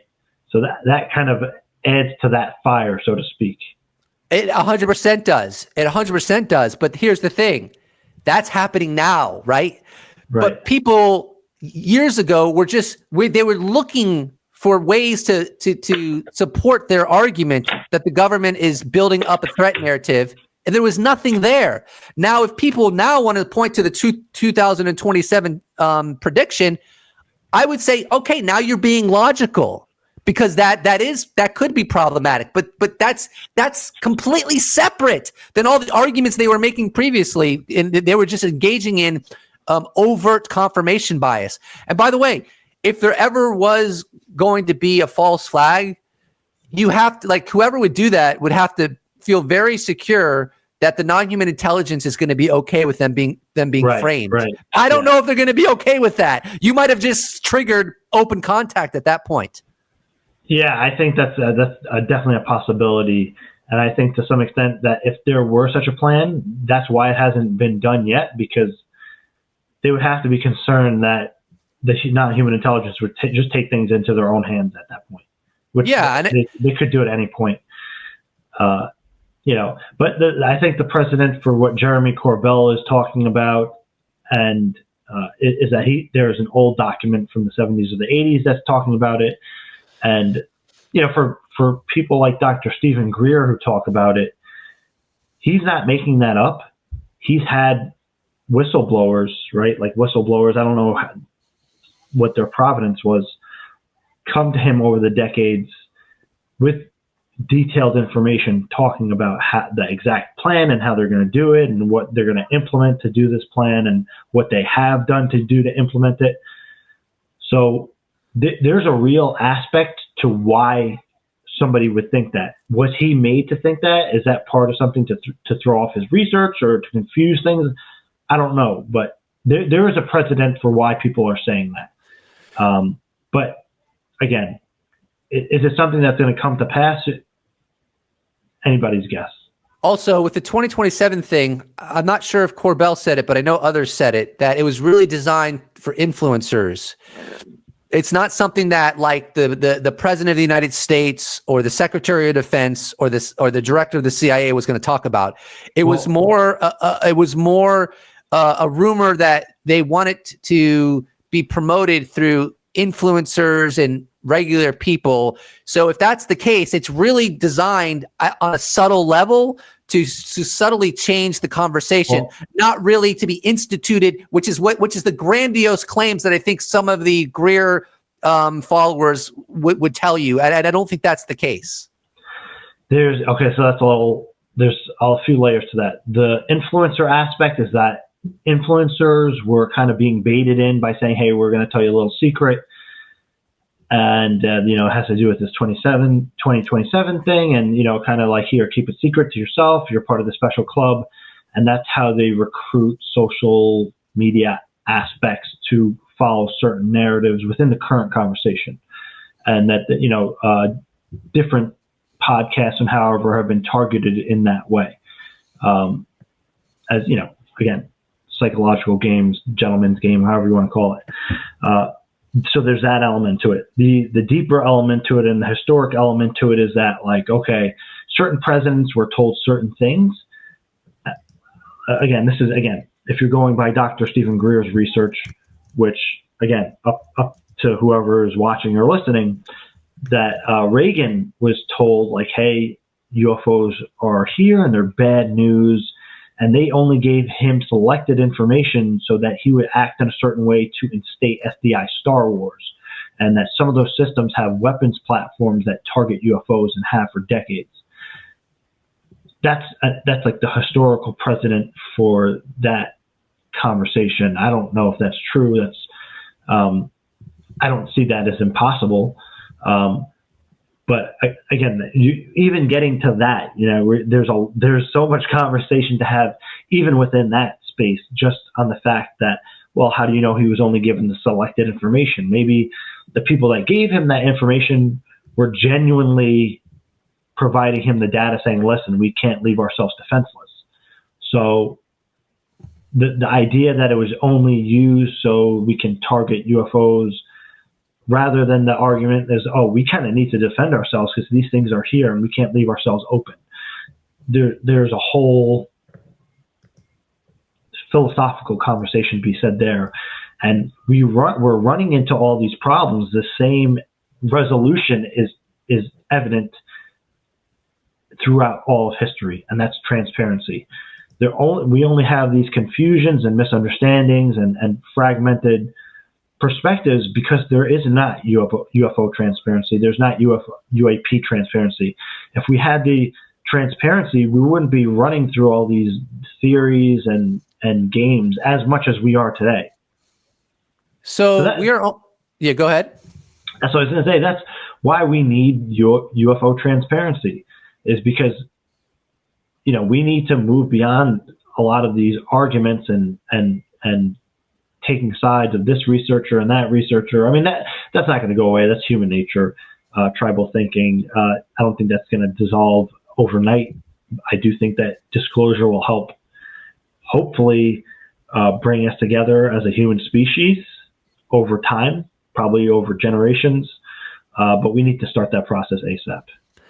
So we're only 3 days into the new administration, and Lou Elizondo was very recently on a podcast, and the Martin Willis podcast, and he said that you might see new executive orders getting signed, policy decisions getting instituted, or individuals on the National Security Council coming forward, something like that, regarding UAP, which would be extraordinary. Do you think under the Trump administration that will likely get UFO disclosure, which all I define it as is that the U.S. government admits that there's a non-human intelligence that's here. That's it. Yeah. So one thing about the executive order things that people are going to love is Dr. Stephen Greer has been saying the same thing. So I just want to point out that there's these two sides. Maybe they're not two different sides at all, actually, that are, even though they have these different perspectives and camps, they're saying the same thing, right? So when you have two different sides, just like there's so many instances where Stephen Greer will say one thing and people will like, oh, that's bullshit. And then Tom DeLonge will say, and they're like, yeah, that's Tom knew. There's a lot of that, right? And I don't think that's a mistake, just to put that out there. But if you have two of the sides saying things like that are opposing camps, there's probably some merit to it. I think, again, from what I've heard, which is from all different sources of all different people, researchers, and even intelligence people or whatever, and all these things, they're all indicating that, yeah, like something's happening. But, people argue about that and saying, oh, they keep saying something's coming. They keep saying something's coming. Now, Carl Nell put out that disclosure plan slide with the timeline. And I think that timeline, whether the UAP Disclosure Act is signed as intact as it is or not, that timeline is what the people that are in the legacy programs are going by, and that they're going to do anyways, it seems. So whether, the idea of catastrophic disclosure versus controlled disclosure, unless something unknown happens by the phenomenon or from another nation intervening with the process, I think we're going to get the controlled disclosure, and I think it is going by that timeline, whether other people like it or not, because if there are elements within the legacy program that are pushing this forward, they have a lot of keys. And if something isn't written into law, somebody's going to make something happen anyways, and they have the means to do it, right? It only takes one legacy program manager to say, let's let one of these ARVs out, right? Just fly it over wherever. Let's just go rogue, right? It just takes like one instance of that or something, or them to leak whatever information they need to leak and put out there.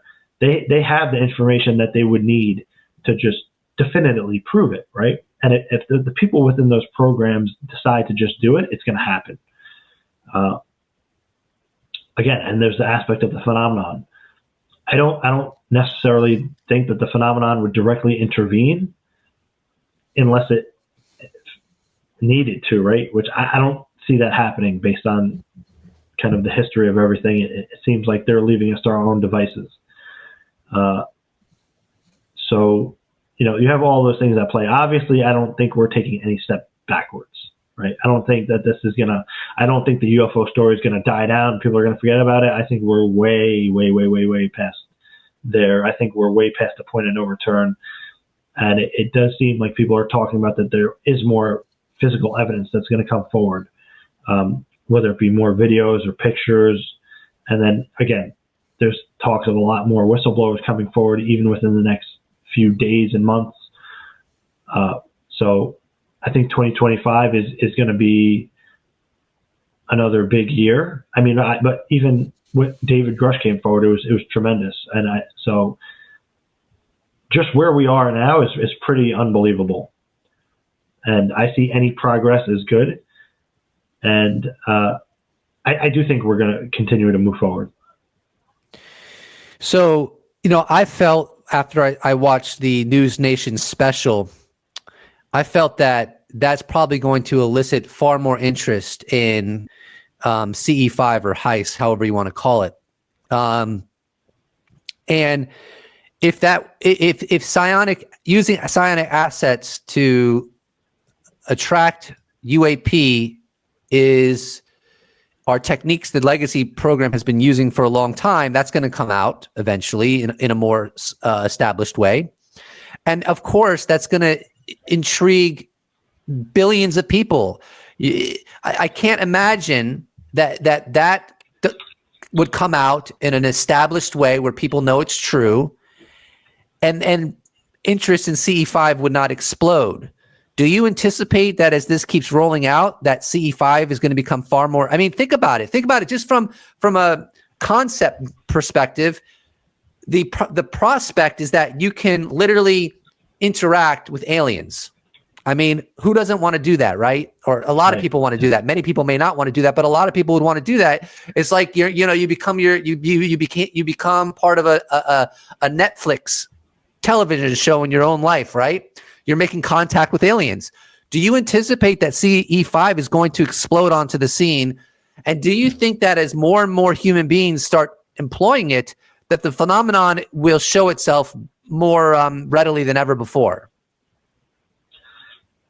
Yeah, I mean, when I first got involved in CE-5, there were maybe like a few hundred or a few thousand people that were globally active in a coordinated fashion as part of CE-5 working groups. Because I created the first CE-5 social medias back in around 2009, and I helped coordinate all the different teams across the United States and even the world, really, through social media, putting them in touch with each other, going out with a bunch of them, doing more private retreats rather than just Stephen Greer facilitating them. Many more groups became active in coordinating, and thanks to the internet, really, not me. I do think it's going to take time to sink in, but from that point, like I said, there was like a few hundred to a few thousand people at that time in 2009 actively coordinating and participating in CE-5.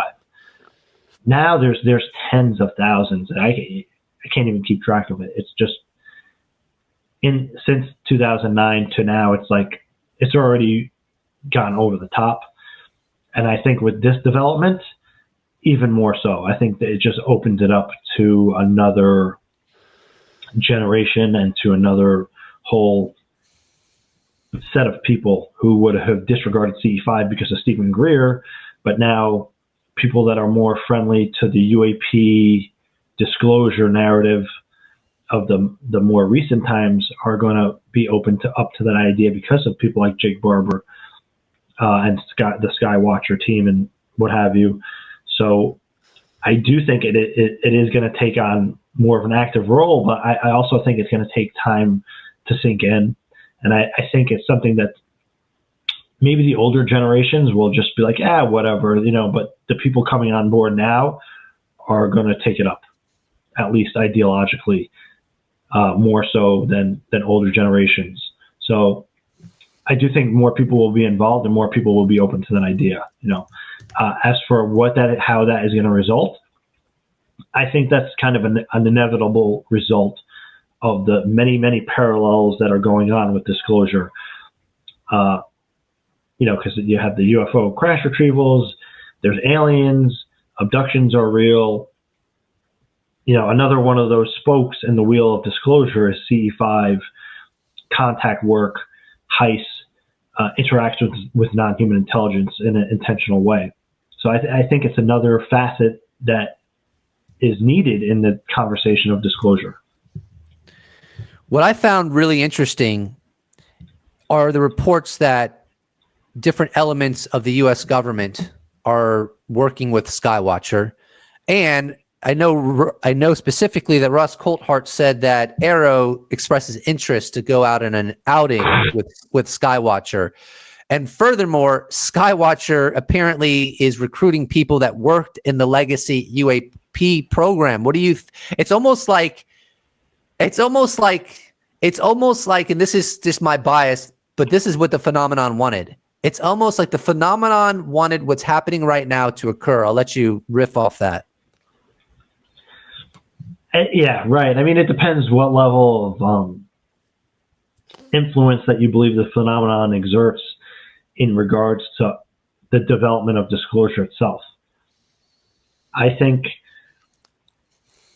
if non-human intelligence was utilizing a human asset, like people like Stephen Greer, Dorothy Ezat, Christopher Bledsoe, and planting that seed so that it would go out into the public and eventually be confirmed, right? Like, I mean, there's so many levels you can take that discussion. Even Mission Rama, who was doing this in the 1970s, going out, doing meditations and having these incredible interactions with non-human intelligence. I think that in one way, shape, or form, of course, the phenomenon, when people go out to do CE-5 or contact work or psionic connection, whatever they're calling it,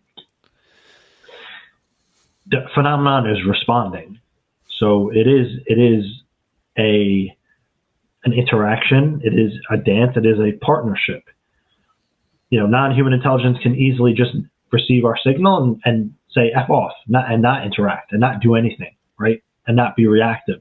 But it clearly is reactive, which means it wants to be, right? It's intentionally interacting with us.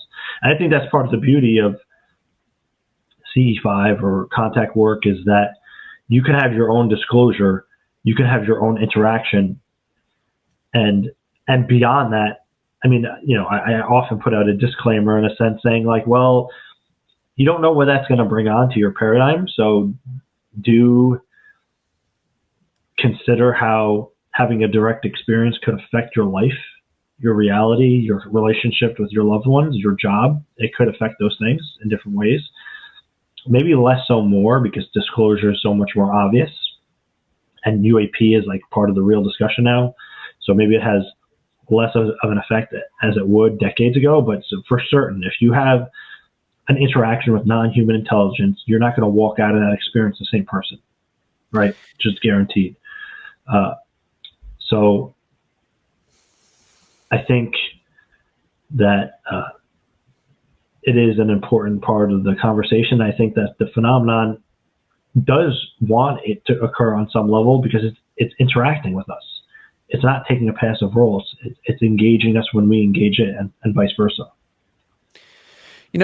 I did try CE-5. Nothing happened.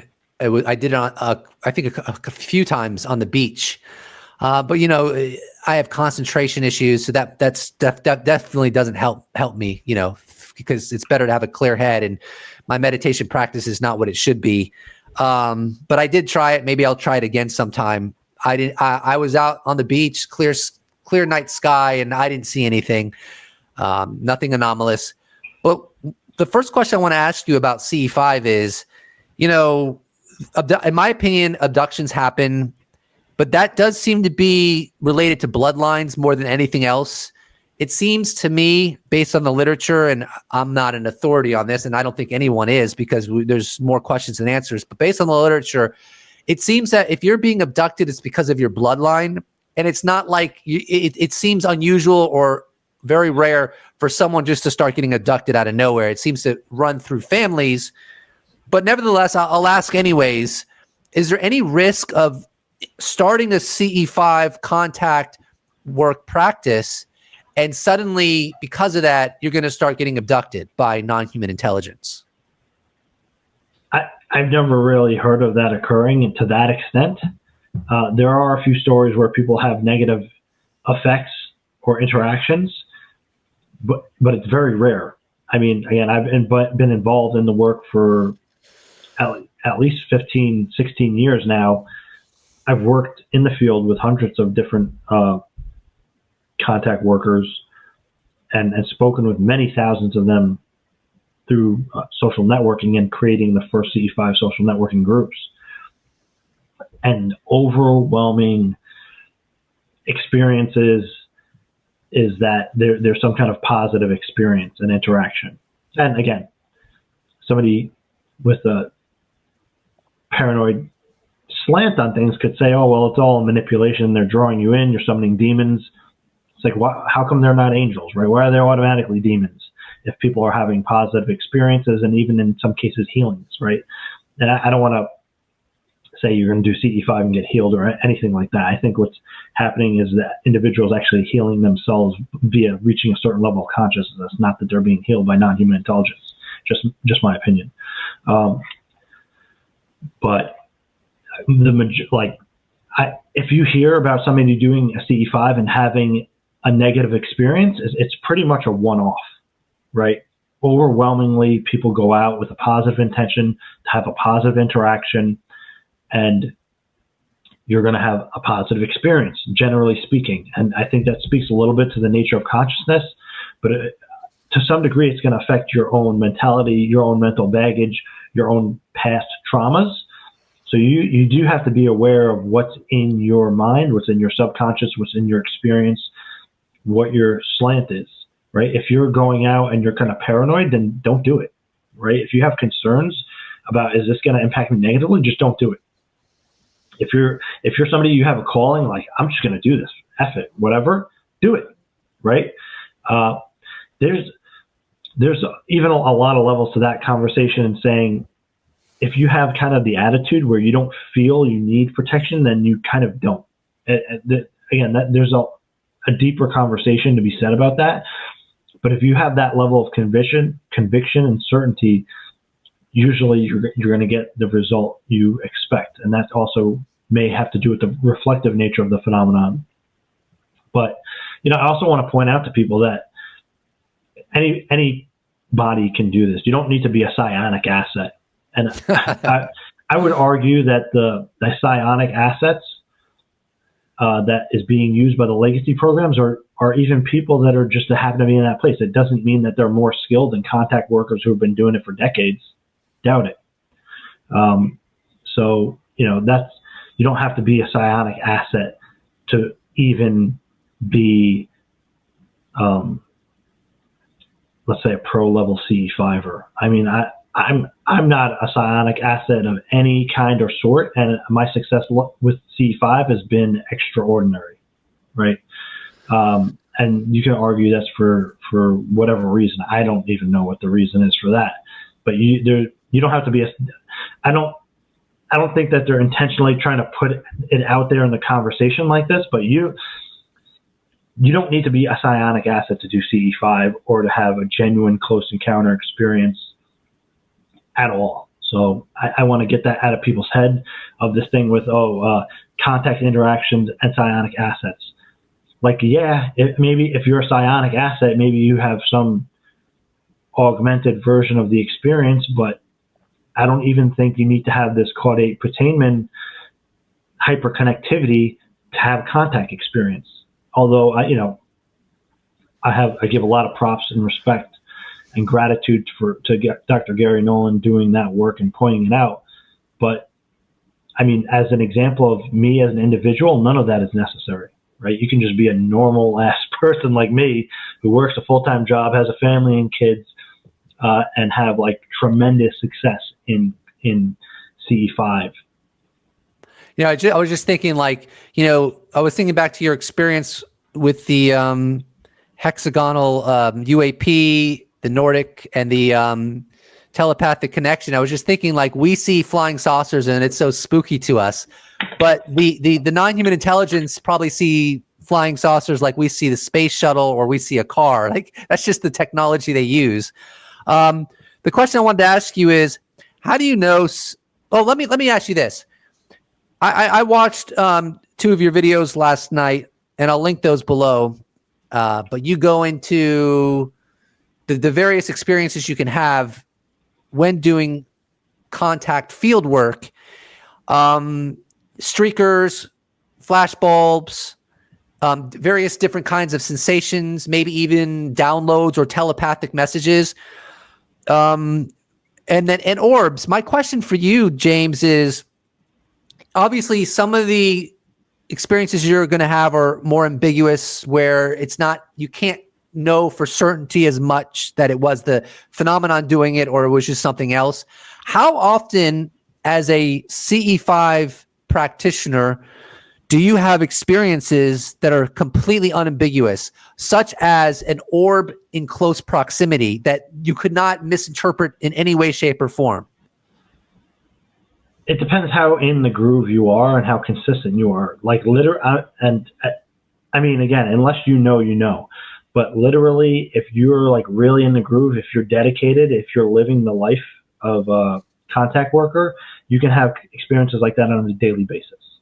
And the people who are out there who have experienced that know exactly what I'm talking about. It becomes part of your life. But I mean, it's going to be different for everybody. You know, that's all I can say. It's been my experience that when you're really in it, it's just like, I mean, it's fascinating, but you're also not even surprised anymore when you have an orb come within 6 feet of you. You know, like Lou Elizondo was talking about having these green orbs in his house. You know, a lot. That's like, as an experiencer, that's kind of like common, right? And we know that through stories of like Dorothy Ezang, Christopher Bledsoe.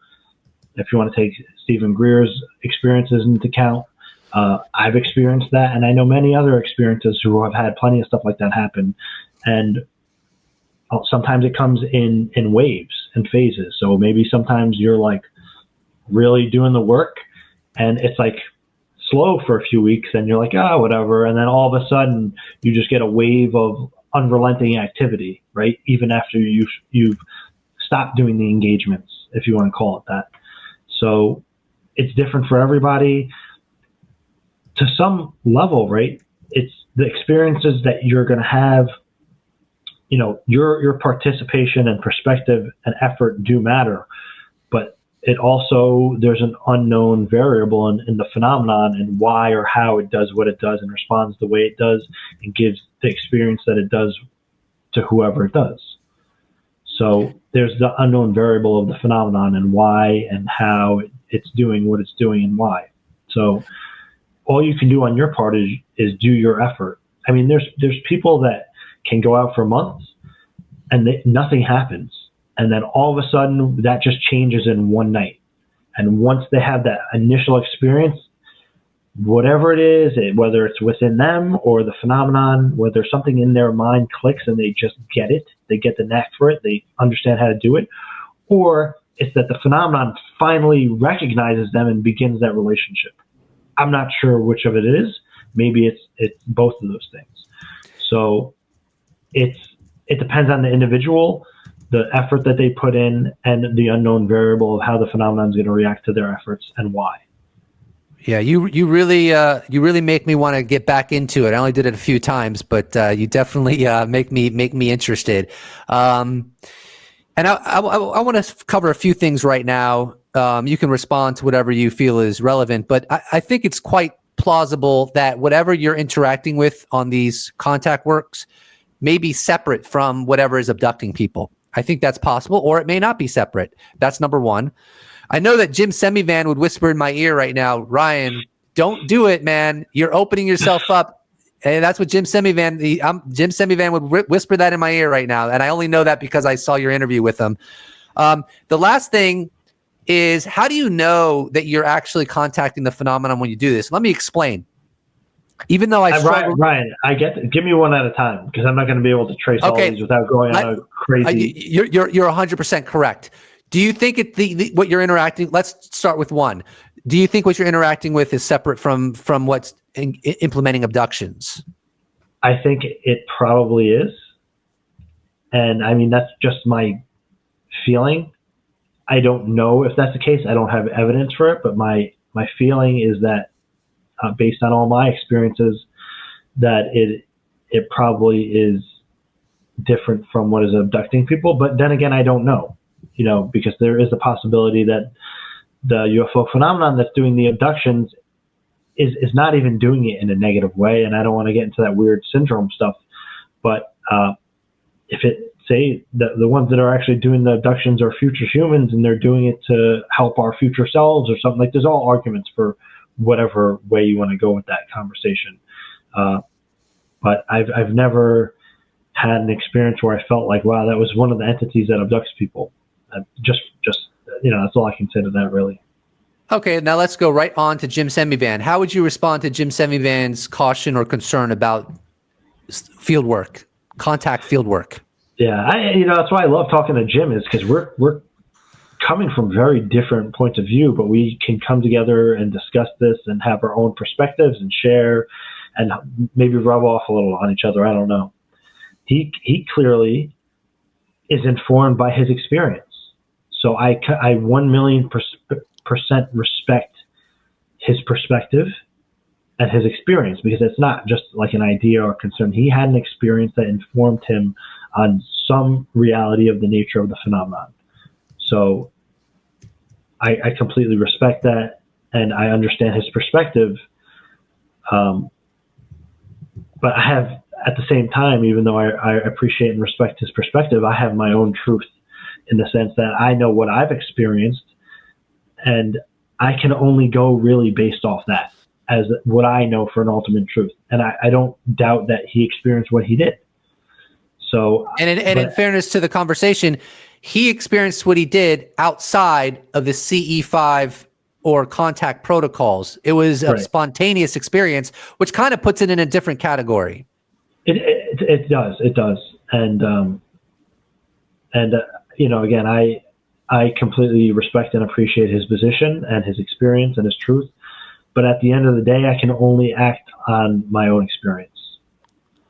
Okay. And I will just add, when I did have that experience with the hexagonal craft, and they told me they're related to us, and they wanted people to know that they were here, I understood it in that experience that people were only going to have like the real transformational aspect of the UFO phenomenon through interactions. And that's how I ended up finding CE-5 subsequently after those experiences and engaging in it. And that's why I was so serious and dedicated to the work, is because my thinking at that point was, well, the only way for people to have that like passport to the cosmos, true transformation regarding the UFO phenomenon, is through a direct experience. Because I can tell somebody about my experience or whatever, it's not going to have that same shift as if they have the experience themselves and kind of like everything clicks, and at least they have that kind of self-disclosure. That is so interesting, and it's something I was thinking about last night, because you went into that in one of your videos about how reading about it and experiencing it just are not going to have the same impact. And I'm thinking about your experience when you were 20 years old in 2007, where you felt a communication while you were in your room. You went outside, you saw a hexagonal UAP. It was the Nordics. They were communicating to you. They told you that they were related to humanity. I mean, if you were to experience that, your relationship with the UFO topic would be so different than the relationship I have or most people have. And maybe that's the tragedy of living in a pre-disclosure world. Maybe in a post-disclosure world, even without a direct contact, it would still change all of our experiences, because we would see it through a new lens. It wouldn't be as intimate as what you experienced, but it would be so much more real to us. And I think a lot of people don't understand that. A lot of people who've never had any interaction with NHI, or that they're aware of, they think, well, I believe it 100%, and I don't even need to be proven. I don't need a government to tell me because I know. But I suspect that there's a big difference between knowing intellectually and knowing via consensus reality. And that would make the urgency so much greater to know what's going on. I think a lot of people don't realize that. They think that, well, I don't need the government to tell me. Like, that's a famous thing people say, and that's fine. I'm not saying it's invalid. And I apologize for my little obnoxious little snarkiness. I'm not a spiritual master like James Iandoli is, but they think that's compelling, and it is compelling, but it's also deficient, because the reason you who say I don't need the government to tell me aren't in the streets protesting right now is because you have not internalized the urgency. You have not, in my opinion. Because if you did, you probably wouldn't say something like that. I feel like if you knew on a deeper level they're here, you would be like, wait a minute, this is so unfathomably profound, and we're not having discussions about this every day. We're not teaching this in our universities. Our institutions and our greatest minds are not pursuing answers on what exactly is going on. Where are these entities from? How does the technology work? The fact that we're so lethargic about it, largely, like when I was trying to get people to call the representatives to get the UAP Disclosure Act passed, it was like pulling teeth, even people really into it. I think the reason we have this lethargic sort of mentality is because consensus reality has not caught up to the truth. And once consensus reality catches up to the truth, the world will literally be on fire for this topic. Yeah, I'll let you respond to that. Well, I agree. I think everybody needs to know, and that's why in part I do what I do, right? And it's because I think everybody needs to know. I mean, I'm a little bit on the deep end, and I get into some of the deeper aspects of the consciousness and the engagement and stuff. That's like, I wouldn't say that's general public ready information or whatever. And I'm probably gonna lose myself in that sense, where most of what I talk about is probably lost on most people. But that's because I do what I do, right? There's other people that have to do their roles and do what they do to reach larger publics, to reach a bigger audience, to have a different kind of conversation. And I do think we need disclosure, right? I don't agree with people that say, "Oh, I had my own disclosure, that's enough." It's like, it's clearly not, because we're lethargic. We're collectively lethargic as it relates to this topic, and we wouldn't be if consensus reality met us with the truth. Yeah, I mean, I think if we had the truth, we'd be living in a different world right now. It would be a priority. Getting to the bottom of this would be a priority. So the next thing I want to ask you about, Dean Radin, who's one of the most preeminent scientists that studies psi and stuff like that, he has said multiple times that if you want to experience the paranormal, start a meditation practice. And I can relate to this because I haven't meditated in a long time. You know, I have concentration issues, but I've done the best I could over a long period of time. And I've had my fair share of paranormal experiences. Nothing like you, James. I would consider you a super experiencer. Is that what they call the cool kids these days? But I've had my fair. Yeah. I've had my fair share. And I'll just tell you one, because it's relevant to what I'm going to ask you. There was a time I was meditating, and if people are curious what kind of meditation I do, I think they call it Vipassana. It's just focusing on the breath, basically, to make it very simple. But I could perceive a portal coming toward me. It wasn't perceptually, the portal did not it didn't have much of a shape or colors. Maybe it had somewhat of a shape, but it wasn't very interesting looking, but I knew it was a portal, or I perceived it as a portal. And I could feel like I was coming toward the portal. And the best metaphor I could give is like an airplane is trying to calibrate with refueling in the air. They do that in the military, where a refueler in the air will fuel up like an F-16 mid-flight. It kind of felt like that. So I made a connection with that portal, and I received a telepathic message. And I remember it to this day. It was very specific. The telepathic message was this: when you go through life relaxed. I mean, it's ridiculous, right? But that was the telepathic message that I received. And so the reason I'm bringing this up is because the meditative state seems to elicit paranormal experiences. So how do you know that when you're going out and doing CE-5, you're just getting in a meditative state that is eliciting stuff through your mind, because you're you're conditioning yourself saying, okay, I'm going to make contact with NHI. We're going to go through the motions. How do you know that you did not make that happen from your own psyche and that you're not really interacting with non-human intelligence? You're just interacting with your greater sense of consciousness or the collective consciousness. Right. And where do you draw the difference?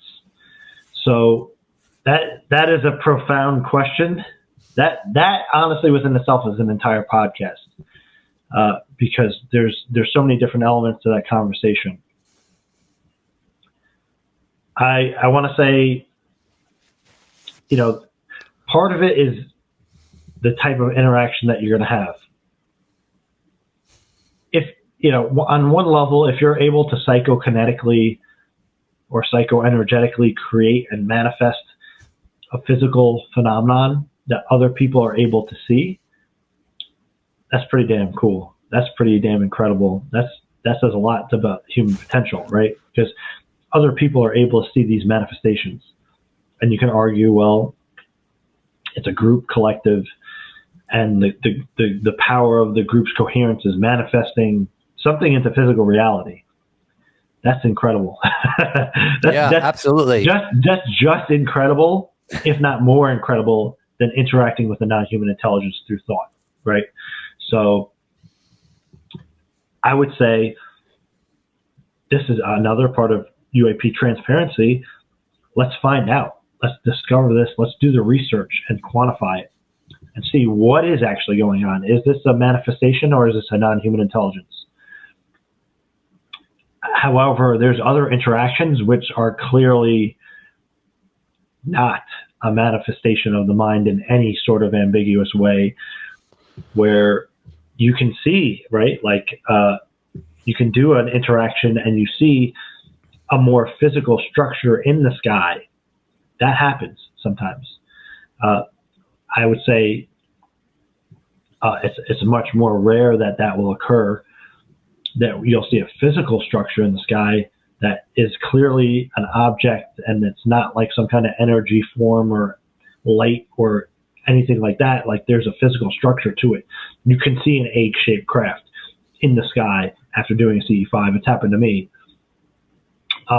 where there was like an orange light in the middle that tapered down like this to the edges, but it was an egg-shaped craft that was clearly like metal on the top and the bottom and on the sides, but there was this light in the middle, and it was clearly a physical object. It looked like metal, like it looked as real in the sky as if you were to see a plane, and it was there for a second, and then it blew up and imploded on itself. But it began as a physical object. So you said it was like egg-shaped? Egg-shaped? Yeah. What color was it? It was a dark gray, but in the middle, the light was orange. Okay, continue with the story. Well, I mean, it was only there for a number of seconds, maybe 10 seconds. And then, again, it started to light up and became light and then collapsed and it winked out and it was gone. But, so there's the potential for maybe this kind of psychoenergetic or psychokinetic manifestation, whether it's individual or group created by consciousness, and that's being mistaken somehow for non-human intelligence. But there are different levels of experience where it's clearly, you can see a different type of like physical craft in the sky or something, where it's clearly not some kind of manifestation in the same way. So you have to discern your own experience, and it's important for the group to communicate in that regard as well. Fascinating. I think we'll just end it there, James. Really enjoyed this conversation.